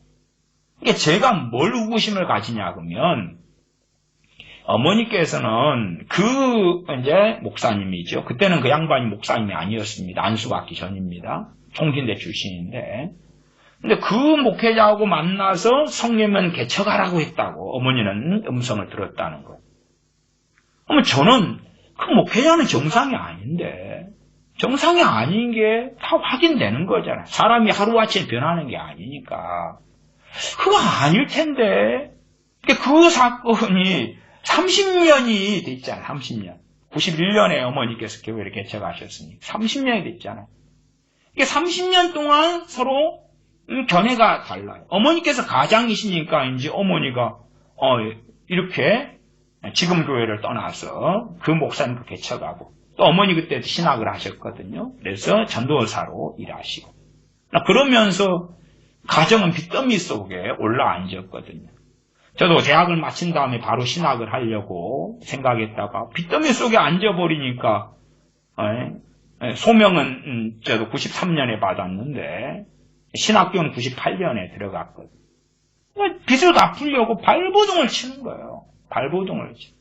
빚이 그렇게 많은 줄 알았으면 빚 갚으려면 뭘 배워야지? 기술을 배워야 돼요. 자격증을 따야 되잖아요. 자격증도 못 따고 기술도 못 배우고 신학하려고 이제 대학 마치고 사범대 출신인데 교사도 안 가고 신학대학원으로 제가 벌어서 저는 다녔으니까 가려는데 갑자기 빚 문제가 터져버리니까 그러니까 몸으로 이제 할 수 있는 돈만 더 준다 그러면 어디든지 그냥 가는 그러나 이리도 꼬이고 저리도 꼬이고 다 꼬이고 고생만 정말로 많이 하고 가정의 깃대를 어머니가 잡으시고 응답을 어머니가 받으셨죠. 응답을 받으셨어요. 그리고 그 응답에 따라서 행했는데 그 후유증과 그걸로 인한 아픔이 고통이 20년에 갔어요.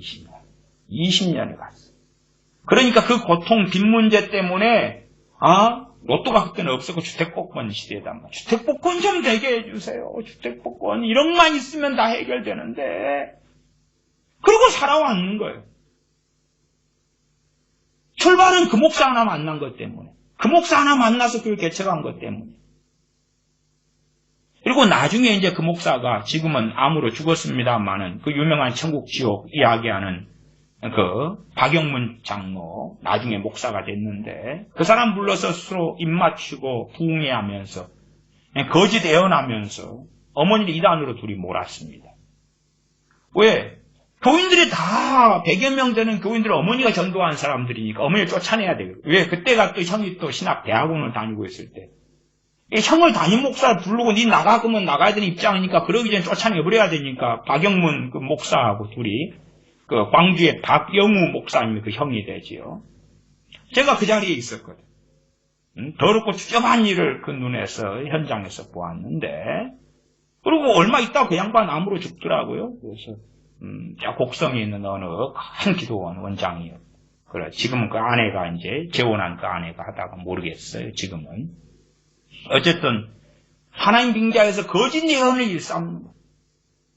그 어머니는 이제 그 교회에 나오시고 어머니는 기도원을 세우셔서 기도원 사역을 하셨어요. 저는 어머니 같은 여자분이 교역자가 되는 것에 반대하지 않습니다. 성경은 여자 교역자에 대해서 반대한다고 저는 믿지 않거든요. 그 다음에 제가 교회에서 목회할 때도 여자 전도사님을 세우는데 성경에 반대가 있지 않습니다. 그러나 또한 제가 목회하면서도 여자 전도사님이 사역하시면서 잘못된 길로 여러 번 나가셔. 때로는 제자도 말을 안 들을 때가 있어. 왜? 자기도 나도 주의 종인데, 물론 제가 제가 정사님을 세웠지만 제가 담임 목사니까. 그렇지만 나중에는 나도 주의 종인데, 나도 응답받는 사람인데, 그리고 달려가는데 막아도 안 되는 거예요. 안 듣는 거예요. 그런 위기를 여러 번을 겪었어요. 참, 어머니께서 이제 나중에는 기도원 하시다가 저하고 함께 협력으로 이제 목회하시다가, 그 다음에 이제 서울에서 이제 기도원을 다시 하시는데 제 영적 권위 아래에서 기도원을 하셨어요. 그러나 그 가운데도 이제 그 이상한 중보기도. 그래가지고 교인들이나 기도원 오는 분들의 문제를 가지고 맨날 주구장창 기도해 주는 것. 사업이면 사업 잘 되라, 결혼이면 결혼하게 해달라, 막. 그 이상한 중보기에 심취해가지고 또 한참을 하셔서. 그거 다 스톱하고 정리하고. 그냥 한 번씩 이렇게, 물론 남자 목회자라도 잘못된 길을 안 간다는 게 아니에요. 안 간다는 건 아닌데, 그래서 제가 여자분들의 사역에 있어서는 여자분들의 사명이 교회에서 다스리는 사명이 아니기 때문에, 또 권위 아래 있어야 되기 때문에, 남편의 권위 아래 있어야 되기 때문에 담임 목회는 최대한 지양하셔야 된다. 담임 목회를 하는 게 지양해야 되고, 그 다음에 남편 너 그거 앉아있어봐. 너 장로로 내 설교를 들을지어다. 내가 설교하마. 그건 뭐 옳다 그르다 하기 전에 최소한 지뢰밭을 걸어가는 지뢰밭을 밟으면 그냥 터지죠. 자, 군대에 있을 때 폭탄과 지뢰를 다루었어요. 지뢰밭을 만들어 가지고 이제 그래가지고 지뢰밭을 만든 다음에 지뢰 표시를 합니다. 근데 거기를 지나간다? 끔찍하지요. 거기를 지나가면 뭐 자기 혼자만 죽는 게 아닙니다. M56A1 대인지뢰 같은 거 하나 밟아버리면 사방으로 그냥 이 총알 같은 쇠구슬이 퍼지면서 다 죽어버려요. 자기만이 아니라 다 죽어버려요. 발목지뢰 같은 거 하나 밟으면 자기 발목 하나 날아가고 장애인 되는데, M16A1 대인지뢰 하나 밟으면 싸그리 그냥 다 몰살시켜버려요. 주변에 있는 동료들은. 그런 지뢰밭을 걷는 거예요. 여자가 주관하는 자리에 있는 것 위험하고. 그래서 담임교역자가 남자이고 그 위임 밑에서 아니면 불가피하게 이가 없으면 잇몸으로 산다고 여자 목사로서 내가 할 수 있을지 몰라도 꼭 지뢰밭을 갈 때에 우리가 통과하게 될 때는 크게 한 두 가지 방법을 씁니다. 그냥 돌아가면 되지만 통과할 때는 폭탄 중에서 급하게 통과할 때 이 파괴통이라는 게 있어요. 이 지뢰밭을 개척하는 폭탄이 있어요. 아주 막대기처럼 긴 폭탄을 저 멀리서부터 집어넣어요. 폭탄. 막대기처럼 긴 폭탄을 집어넣어가지고 전선 연결하고 도화선 연결하고 멀리서 터뜨립니다. 그럼 막대처럼 그 폭탄이 이제 지뢰밭을 쑥 들어가거든요. 들어가가지고 그걸로 터지면서 주변 지뢰를 함께 터뜨려버리는 방법을 써요. 급할 때는. 그거 아니면 대검을 뽑아가지고 45도 각도로 찔러가면서 한 걸음 한 걸음도 못 나가요. 조금 찔러가면서 하고 지뢰가 묻혀 있으면 옆에서 찔러가지고 몸통을 찔러야지 위를 찔러버리면 터져버리니까. 끔찍한 참사가 일어나니까. 그러니까 개척하고 전진이 안 돼.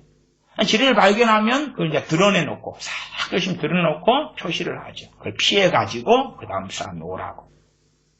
지뢰밭은 만만하게 만들어 놓은 게 아니기 때문에 사람과 사람 통과할 때도 그 간격이 그렇게 많지는 않게 만들어 놓습니다. 그런 것처럼 여자분들이 담임 목회자가 돼가지고 1만 명 이상의 여자 목사 시대인데 위험하다. 여자분들이 가정의 주관을 가지고 영적으로 내가 계시를 받았습니다. 내가 응답을 받아요. 나를 따르세요. 여보 내가 기도해 보니까 주님이 이렇게 응답하셨어. 선지자 노릇이지요. 그건 정말 위험한 것입니다. 그래서 차라리 그런 응답을 받지 마시고 상식에 근거해서 대화를 하세요. 대화를. 응답을 받으려는 게 위험하다니까요. 왜? 응답을 그렇게 받지 말고 기도를 그렇게 하세요. 내 머리에게 응답을 주세요. 그래야지 맞잖아요. 내가 받아가지고 전달하겠어요. 그게 맞는지 틀린지 어떻게 아냐고 말이에요. 그 다음에 남편이 간땡이가 붙지 않는 한은 아내가 기도하면서 주님이 응답하셨다는데 그거 아니야. 맞아. 그렇게 어떻게 말하겠어. 더군다나 여자가 굉장히 신령한 척하고 살아가야 하루에 3시간, 5시간씩 기도하는 신령한 사람이라. 그럼 맞다 틀리다고 어떻게 저항할 수가 있겠냐 그 말이에요. 그러니까 무슨 일이 있으면 상식에 근거해서 조언하고 이야기를 차라리 하라 그 말이에요. 응답을 받지 말고 계시를 받지 말고. 왜? 그것이 부르심이 아니란 말이에요. 온당한 게 아니란 말이에요. 저는 여자분들이 가르치는 은사를 받는 것을 보았어요. 그러니까 여자들이 가르치는 것을 전혀 못한다. 그렇게는 말씀 안 드린다고 이야기했습니다. 그러나 일반적으로 가르치는 것은 안 됩니다. 자, 이해하셔야 됩니다. 첫째, 가르칠 수 있는데 공적인 직임을 받아야 됩니다. 공적인 직분을 받아야 됩니다. 가르치는데 공적인 직분을 받아야 돼요. 그 다음에 정해진 시간에 그렇게 해야 됩니다. 여자분들 가운데 구역장분들이 참 많잖아요. 셀리더가 참 많습니다. 그러면 그건 담임교역자가 권위를 부여해 주는 것입니다. 권위를 부여해줘요. 담임교육에 가르쳐야 되는데 각 가정이나 각 구역이나 모여서 가르치는데 권위를 주는 것이에요. 그러면 그 권위 아래에서 가르쳐야 된다 그 말이에요. 그 다음에 그 가르치는 것에 대해서도 다시 확인도 되어줘야 돼요. 확인. 어떤 내용을 가르치고 있는지. 그러지, 내가 구역장이야. 그러니 내가 계시 받아가지고, 내가 응답 받아가지고, 그리고, 내가 여자 구역장인데 마음대로. 그건 안 된다, 그 말이에요. 그건 안 돼. 그래서 여자 전도사님이 교회에서 가르칠 수 있는데 가르치는데, 아니면 여자분이 여목사님이 되셨는데 여부목사님이다. 그럴 수도 있어요. 가르치는데 공적으로. 그 다음에 공적으로 권위를 위임받아가지고. 가르치는 직책과 직임을 받아서는 가르칠 수 있다. 저는 그렇게는 이해하고 생각합니다. 그러나 나도 너희하고 같아. 나도 계시받아. 나도 응답받아. 나도 음성 들어. 그것은 무서운 일이다. 14장 36절로 가면 하나님의 말씀이 너희에게로부터 난 것이냐. 이 너희는 여기에서 문맥상 여자를 이야기합니다. 여자 당신들에게서 난 것이냐? 교회에서 여자들이 내 응답 받았네, 내가 계시 받았네, 애언 이렇게 나오네 해왔다 그 말이죠. 하나님의 말씀이 너희에게로부터 난 것이냐? 또한 너희에게만 임한 것이냐? 만일 누구든지 자기를 선지자나 혹 신령한 자로 생각하거든 내가 너희에게 편지한 것이 주의 명령인 줄 알라. 내가 선지자요. 내가 신령한 자요.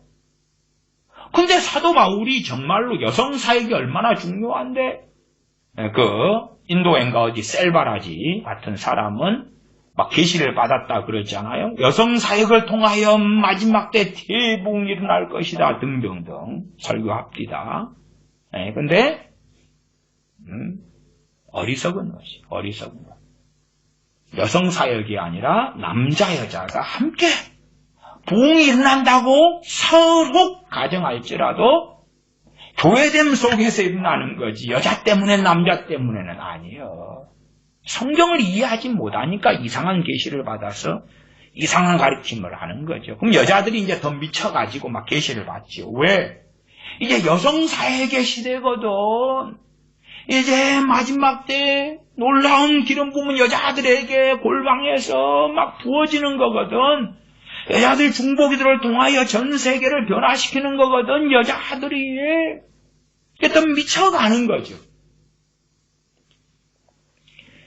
누구든지 자기를 선지자나 혹 신령한 자로 생각하거든 여자든 남자든 또 남자들은 여자분들을 잘 이용하면 여자분들 믿는 사람이 많으니까 여자분들 띄우고 잘 이용하면 좋거든요.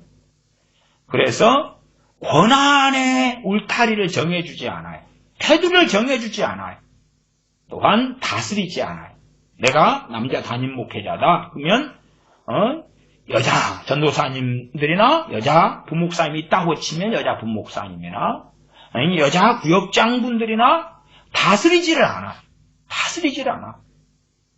그리고 알아서 막 하세요. 자유를 주는 거죠. 자유를. 그리고 교회도 무너지고 그 사람들의 영혼도 무너진다. 35절로 올라가면 만일 무엇을 배우려거든 집에서 자기 남편에게 물을지니 여자가 교회에서 말하는 것은 부끄러운 것임이라. 교회가 모일 때 공적인 시간이잖아요. 공적인 시간에 공적인 예배 때 공적인 모임 때에 여자가 뭘 궁금해가지고 줘요. 그러면 안 된다 그 말. 안 된다. 그래서 무엇을 배우려거든 집에서 자기 남편에게 물어라. 남편이 없고 남편이 불신자고 그러면 교회에서 목회자에게 물을 수 있죠. 당연하잖아요. 목회자에게 물으면 돼요. 그런데 정말 하나님께서 자신의 머리로 남편을 주셨기 때문에 남편이 있다면 물론 남편이 불신자인 경우는 이제 목회자에게 교회에서 물으셔야 돼요. 그런데 남편이 믿는 사람이라면 그리고 내 눈에 아무리 바보처럼 보여도 묻고 싶은 게 있으면 누구한테 물어야 돼요? 남편에게. 그러면 당연히 남편이 나 몰라. 그러면 간단하죠. 남편이 누구한테 물어야 돼요? 목회자에게. 그게 질서라 그 말이에요. 군대에서 계급이 있단 말이에요.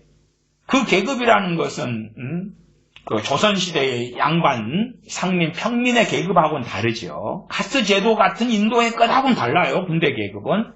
그러나 상명하복이 철저하죠. 그러면 내가 쫄병인데 내 위에 상사한테 내 직속 상관한테 물으면 될걸. 내 위에 상관한테 안 묻고 궁금한 게 있으니까 저기 장군님이 지나가시네. 거의 박 장군님 나 묻고 싶은 게 있는데요. 그리고 이등병이 이야기하면 그건 군대가 당나라 군대 이상으로 정말 심각한 게 되지. 내가 묻더라도 위계 질서를 따라서 군대에서는 물어야 되는 거야. 먼저는 자기보다 쫄병이면 고참병한테 묻고 그리고 고참병과 함께 그 위에 하사관이나 초급 장교나 그렇게 물을 수 있어요. 그 질서를 따라가야 되지. 근데 쫄병이 저 위에 높은 고위 장교한테 가가지고 묻는다? 질서도 모르고? 그게 안 된다고 말. 그러니까 여자분들이 믿는 남편과 함께 산다? 그러면 질문도 바로 못해. 뭘 배우려거든 누구한테 먼저 물어야 돼요? 남편님한테 물으셔야 돼요.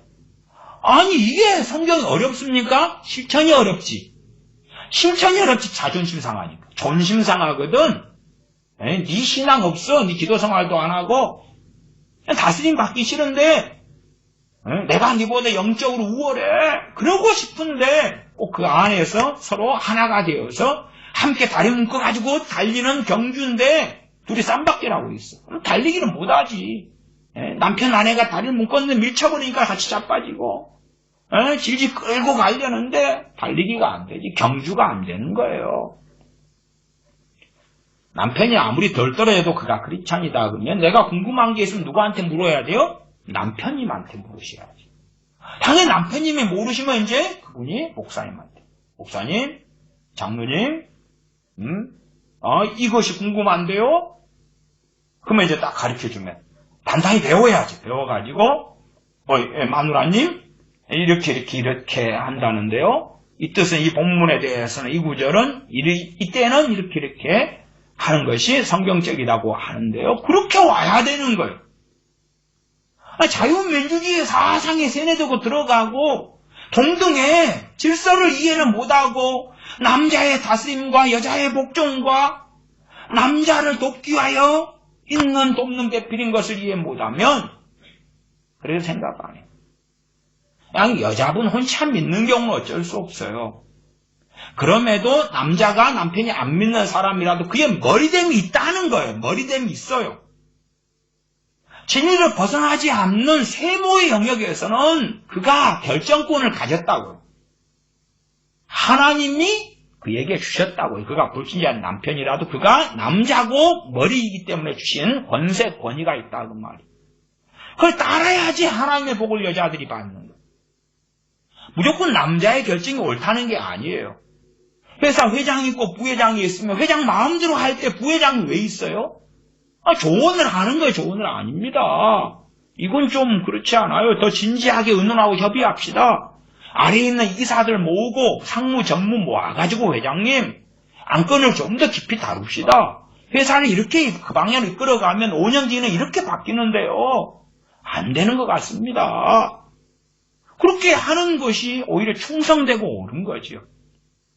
그러면 남편이 잘못된 결정을 할 때에 아내가 정말 충성되게 남편을 존경하면서 존중하면서 고언하고 조언해야 돼요.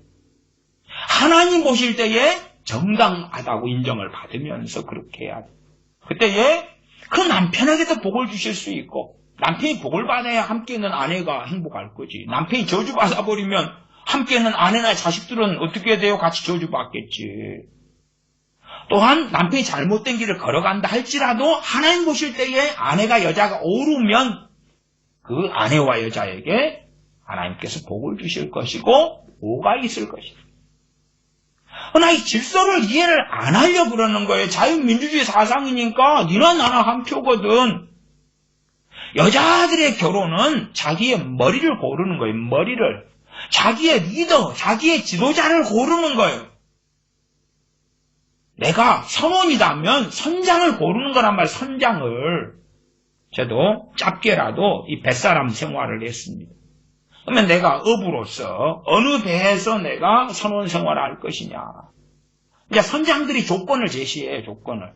자, 우리가 고기를 잡은 것만큼 식고미 떼고 그 다음 n분의 1로 선장목 한 목 또 재해놓고 나누자. 선장은 두 몫이 돼요. n분의 1로 가면. 선장목 하나, 그 다음에 선장이 또 선원으로 일하니까 그 목 하나 2개 먹고. 그 다음에 식고미는 거기에 들어간 식자재부터 기름값이나 뭐나 다 제하고. 어쨌든 선장들마다 조건을 제시해요. 회사들마다 내가 사원 들어갈 때 조건을 제시하잖아요. 또 내가 보고 이제 선택에 들어가서 그 권위에 순종하지. 내가 회사 사원으로 들어갔는데 그거 사장하고 맞먹으려고 그럴 수 없잖아요. 그 정당한 것이라면 거기에 권세에 굴복하면서 순종하고 따라야 되는 거지. 그런 것 이상이다 그 말, 이상해. 인생의 리더, 내 인생을 어디로 끌고 갈 것이란 리더를 찾는 것이 여자가 배우자를 찾는 거고 남편을 구하는 거예요. 자, 덜 떨어진 바보 온달 하나 구해가지고 내가 평강공주인데 성공시켜버린다. 그건 이미 처음부터 하나님의 말씀과 뜻하고는 어그러졌다고 말해요. 그러면 찾기 어렵더라도 내가 존경하는 남자, 내가 존경할 만한 남자, 내가 우러를 만한 남자를 골라야 돼. 멋있고 잘생긴 게 아니라 존경할 남자를 골라야 돼. 그리고 살아야 돼. 왜? 그는 나를 다스릴 사람이니까. 나는 복종할 사람이고 나를 다스리면서 나를 사랑할 사람이고 나는 복종하고 순종해야 되기 때문에 나의 리더십이기 때문에 그래요. 그러니까 무언가를 배우려 할 때에 남편이 함께 신앙생활을 하고 내 머리가 있다 가정하면 나 이걸 궁금해요 목사님. 안 된다. 잠잠해. 안 돼. 질서가 안 맞아. 그러나 이제 남편이 없는 경우라면 자기가 임시 가장이잖아요. 물으니까 물을 수가 있지. 그때는 가능하다. 남편의 권위가 있는데 남편을 통하여 남편이 물어야 되는 거예요. 여보, 나 이건 궁금해요. 답변 좀 해주세요. 남편이 내가 해줄게. 여보 좀 답변이 잘 마음에 잘 안 들어요. 혹시 목사님에게 장로님들에게 좀 물어봐 줄 수 있나요? 알았어. 그렇게 했을 때 남자는 여자를 더 잘 사랑하게 돼. 사실은 더 잘 사랑하게 돼. 남편의 권위를 인정하지 않을 때 되면 남자는 여자에 대한 사랑이 식어버려요. 여자가 남자를 조종하고 지배하려 할 때에 남자는 여자를 별로 사랑하지 않게 돼요.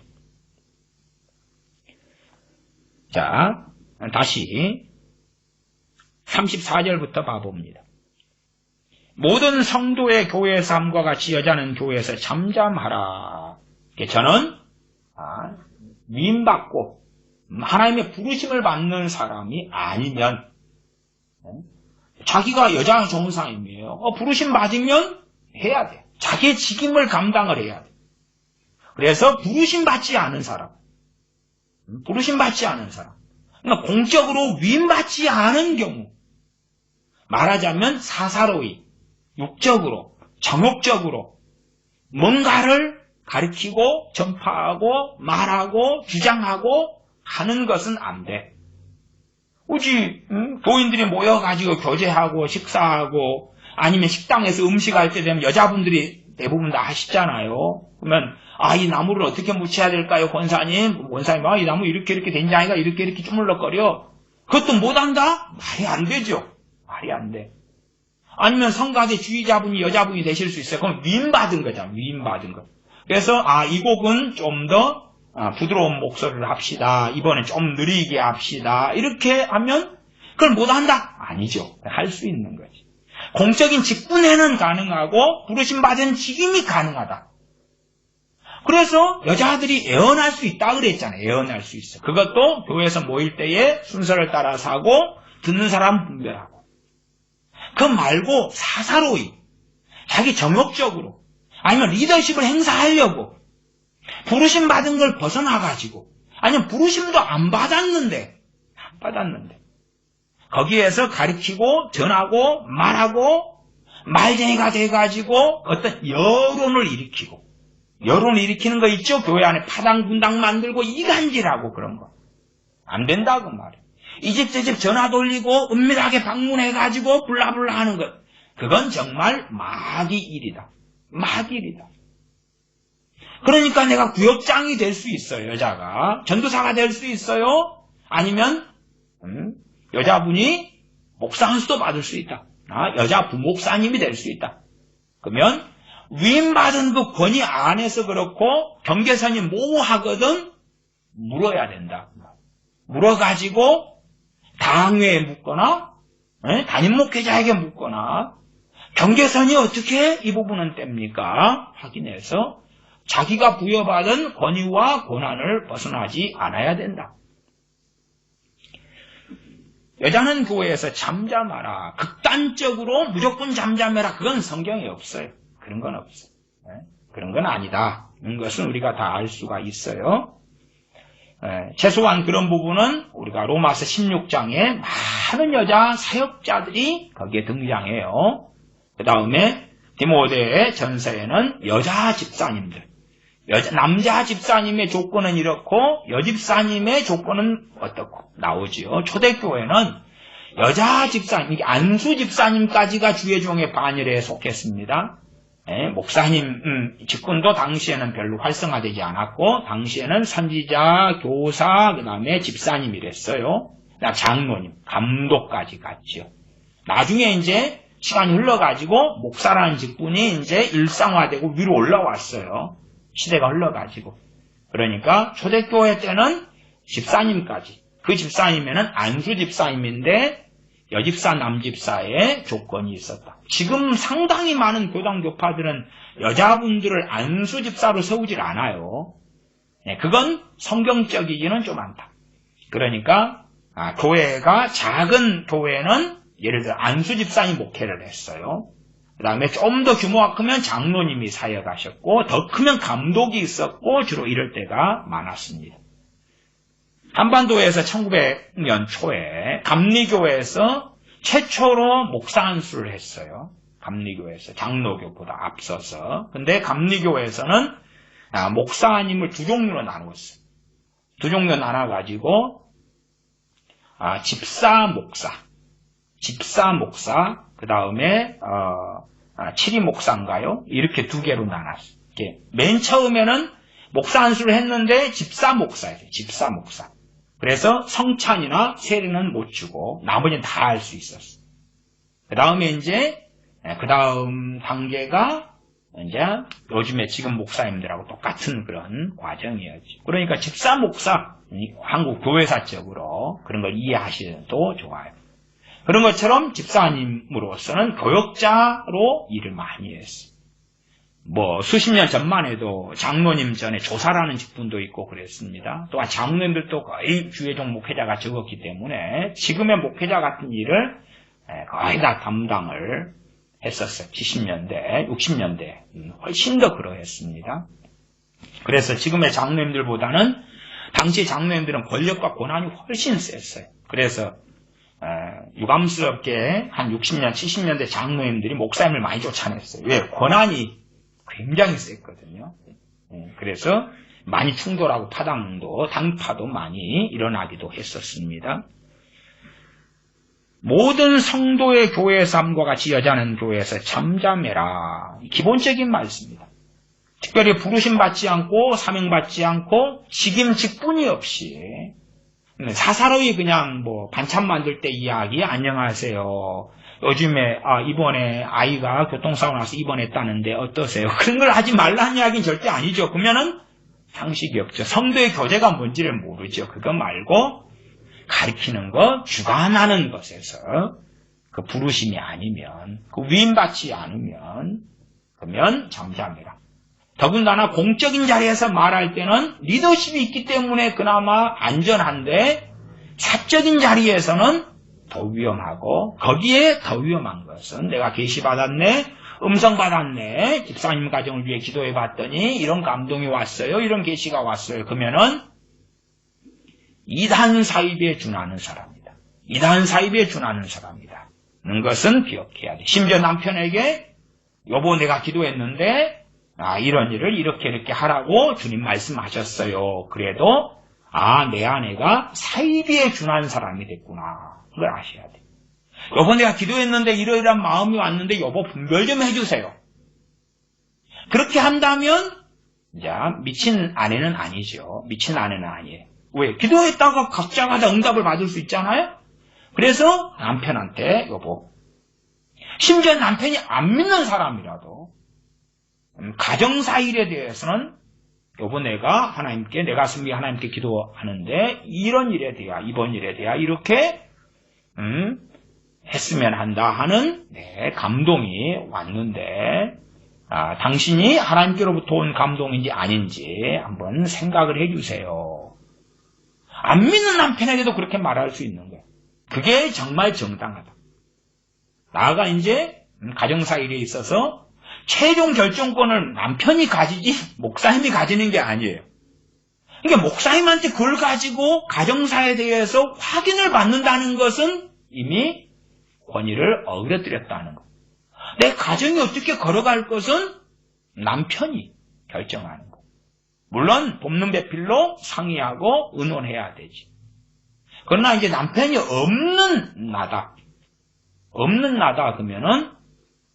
그러면 내가 교회의 구성원이기 때문에 장로님들이나 목회자들의 의견을 존중하고 살펴봐야 되는 거야. 살펴봐야 돼. 왜? 내가 어느 교회 다니기 때문에 그 교회 권위 아래 있고 그 교회 목회자와 당회, 장로님들의 권위 아래 있잖아. 그 의견을 살펴봐야 돼. 내가 그래서 응답받았네. 그리고 나아갈 때에 지뢰밭을 가는 것처럼 위험한 결정들이 정말 많아요.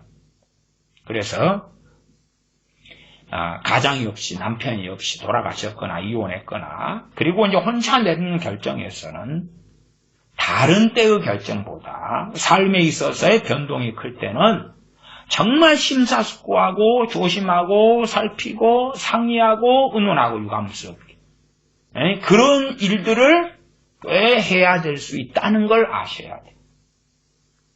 그냥 우리가 하나님으로부터 뭔가 감동이 오더라도 이것이 나를 통하여 나라는 이 하수도관을 통해 오면서 섞여 들어가요. 섞여 들어가. 애언이 와도 짬뽕되고 섞여 들어가요. 어디서 어떻게 내 생각이 들어갔는지 쉽게 구별하기 어려워요. 독국물이 독소가 하수도에 꾸정물이 어떻게 들어갔는지 녹물이 어떻게 들어갔는지 쏙물은 보면 쉬운데, 냄새 맡으면 쉬운데, 하나님으로부터 온 계시나 애언이나 감동이 왔을 때에 섞여 들어간 것은 구분하기가 극히 어렵습니다. 가장 기본적인 건 항상 생각하셔야 됩니다.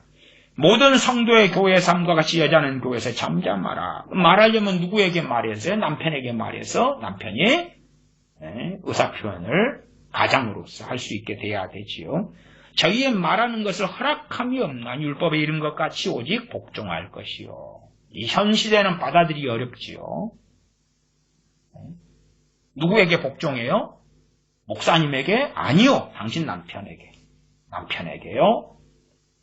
만일 무엇을 배우려거든 집에서 자기 남편에게 물을 지니 여자가 교회에서 말하는 것은 부끄러운 것입니다. 공적으로 부르심 받아서 마치 모세의 누나 미리암이 선지자로서 그렇게 할 수 있는 거죠. 여선지 드보라가 그렇게 할 수 있는 거예요. 그것은 공적으로 다 인정받아서 세워졌잖아요. 모세의 누나 미리암이 선지자라는 것을 백성들이 다 인정했죠. 여선지 드보라가 하나님이 세운 종이라는 걸 다 인정했잖아요. 그치 자기만 하나님이 나 세웠어. 하나님이 나 세웠거든. 자기만. 그래서 요즘 시대에 여자분들이 목사님이 많이 되십니다. 물론 남자분들도 자기 스스로 하나님이 나 세웠거든. 그리고 신학교 가고 목사님이 많이 되십니다만은 하나님께서 정말 부르신 남자, 여자 교역자들은 지금보다 숫자가 훨씬 더 적을 것입니다. 훨씬 더 적을 것이. 그러나 우리가 쉽게 판단할 몫은 우리에게는 없습니다. 하나님께서 나를 세웠거든. 그래 뛰쳐나가는 것입니다. 하나님께서 나를 이끄셨거든. 그러니까 마귀가 어떤 사람들을 미혹할 때에 너 머리는 주님밖에 없어. 너 위로는 주님밖에 없어. 야, 저 목사 신령하지 않아. 저 장로님 뺄볼 일 없어. 너 남편 개떡이잖아. 너가 응답받고 계시받고 선지자가 되라. 애언자가 되라. 그렇게 감동 감화를 주는 거예요. 그래야지 여자가 미쳐가지고 머리에 꽃을 꽂고 비 오는 날에 거리로 달려갈 수가 있는 거거든요. 그런 일들이 정말 한국 교회에서든지 미국 교회에서든지 참 많이 일어나고 유감스럽게 많은 남자 목사님들이 그런 것을 부추기는 거예요.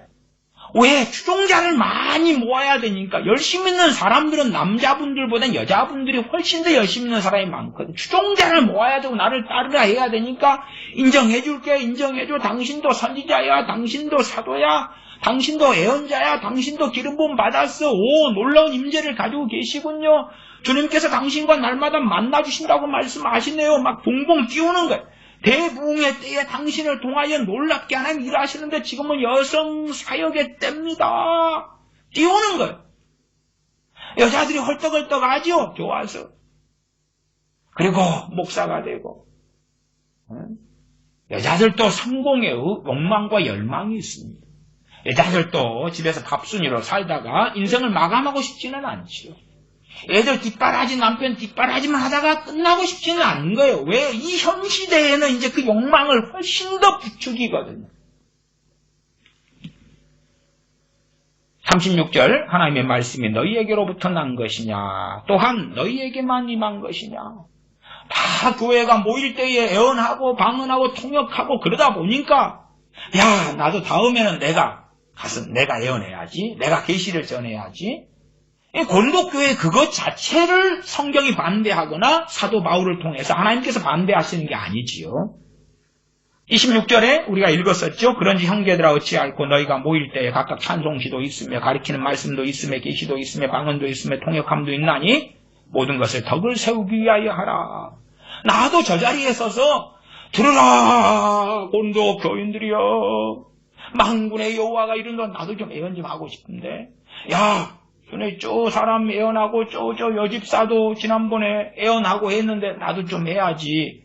나도 지금 애언을 좀 안 하니까 내가 발시받고 무시받는 것 같아. 나도 뭔가 하고 막 욕망이 일어날 거 아니에요. 욕망이 일어나.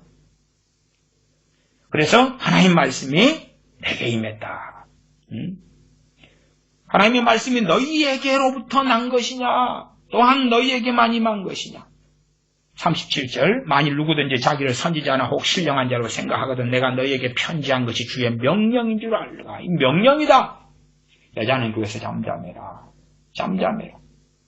여자는 본전 11장 애언할 수 있죠. 머리에 쓰거나 긴 머리를 가지고 애언할 수 있어요. 잠잠해라는 것은 그렇게 주님께서 애언하게 하셨을 때 잠잠하라는 게 아니다는 거죠. 공적인 부르심과 직분과 성령 역사하심을 따라서, 그러나 성령 역사하심이 자적으로 마음대로는 아니다는 거예요. 그건 질서가 아니다는 거예요. 심지어 애언도 그렇습니다. 32절로 가면 애언하는 자들의 영이 애언하는 자들에게 제재를 받나니, 제재를 받아야 된다 그 말이, 절제해야 된다 그 말이. 막 애언 은사가 임하면서 애언을 마음대로 하고 싶은데 우리 교회 목사님 은사 중단론자야. 그러니까 난 저 집에 가서 살라살라 이쪽 집에 가서 살짝 내 애언 은사를 받았거든. 그게 진짜라 해도 당신들은 잘못된 길을 걸어가고 있는 것이요. 최소한 그런 은사 중단론자가 아닌 목회자나 교회에서 신앙생활을 하시고, 그리고 당신들이 받는 받은 애언 은사나 애언이 그 목회자의 영적 권위 속에 있어서, 그래서 속닥속닥거리지 말고 사람들이 있는 자리에서 공적으로 너도 위임받고 그 직분을 받아가지고 한 다음에 사람들은 뭐 해야 돼요? 검증을 해야 돼. 검증을. 그것을 분별한다. 이렇게 말씀해요. 애언하는 자들의 영이 애언하는 자들에게 제재를 받나니 하나님은 어지러움이 하나님이 아니시요 오직 화평의 하나님이시니라. 38절로 갑니다. 만일 누구든지 알지 못하면 그는 알지 못한 자니라. 다 그냥 고린도교회는 성령 은사가 많았기 때문에 내 뜻, 내가 계시받았어, 이게 주님의 말씀이야, 그리고 막 하는데 사도 바울이 주님의 명령을 전했는데 자기들 뜻과는 안 맞거든. 안 맞아. 니도 한 표 나도 한 표야. 사도 바울이요, 그냥 당신의 견해일 뿐이잖아. 사도 바울이 아니다. 주의 명령이다. 이게 주의 명령인지 모르면 니하고 나하고 영이 다른 거야. 그 말이 다른 거야. 너가 알지 못하는 거야. 너 무지하고 무식한 거야. 다시 말하면 너에게 계시를 주는 그이가 성령님이 아니야. 너는 성령인 줄 알고 막 하는데, 지금 주님으로부터 명령을 사도 바울이 내가 전하는데 너 뜻하고 틀리지? 너가 잘못된 것이지. 너가 모르면서 선지자 노릇하고 선생 노릇하고 안다고 하는 그런 잘못에 빠져 있는 것이다. 39절, 그런즉 내 형제들아 애언하기를 사모하며 방언 말하기를 금하지 말라. 이게 정말 애언, 계시에 들어가지요. 그런 일 때문에 더 복잡해지니까 이제 부정적이 되지요. 그러나 다시 정리하는 것입니다. 애언하기를 사모해라. 애언을 통한 부작용과 교회의 무너짐과 회방은 정말 많이 역사적으로 있어 왔습니다. 고린도 교회만이 아니라 애언하는 사람들 때문에 교회가 많이 무너져 왔어요. 그래도 그건 애언이 잘못돼서, 애언 은사의 문제가 있어서가 아니라, 애언 주시는 하나님이, 성령님이 잘못되셔가 아니라 사람이 잘못된 길을 걸어가는 것이고 정욕을 따라가는 것이고, 애언의 부작용이 많아도 그건 잘못된 애언 때문에 그렇고, 애언하기를 사모해라.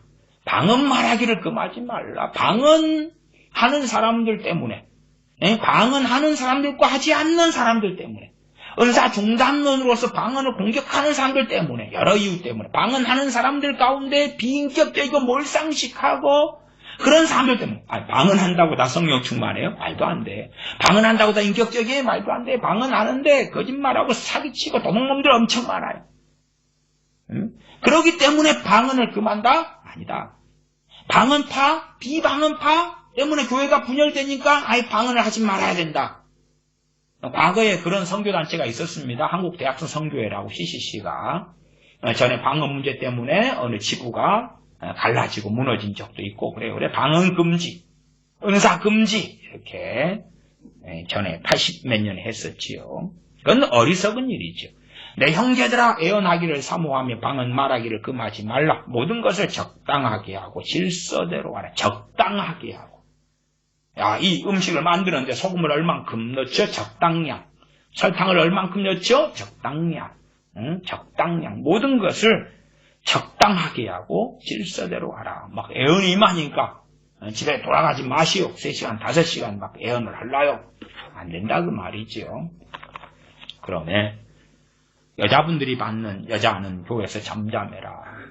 그냥 간단하게 보면서 극단적 문자주의로 가가지고 입도 뻥 끝나.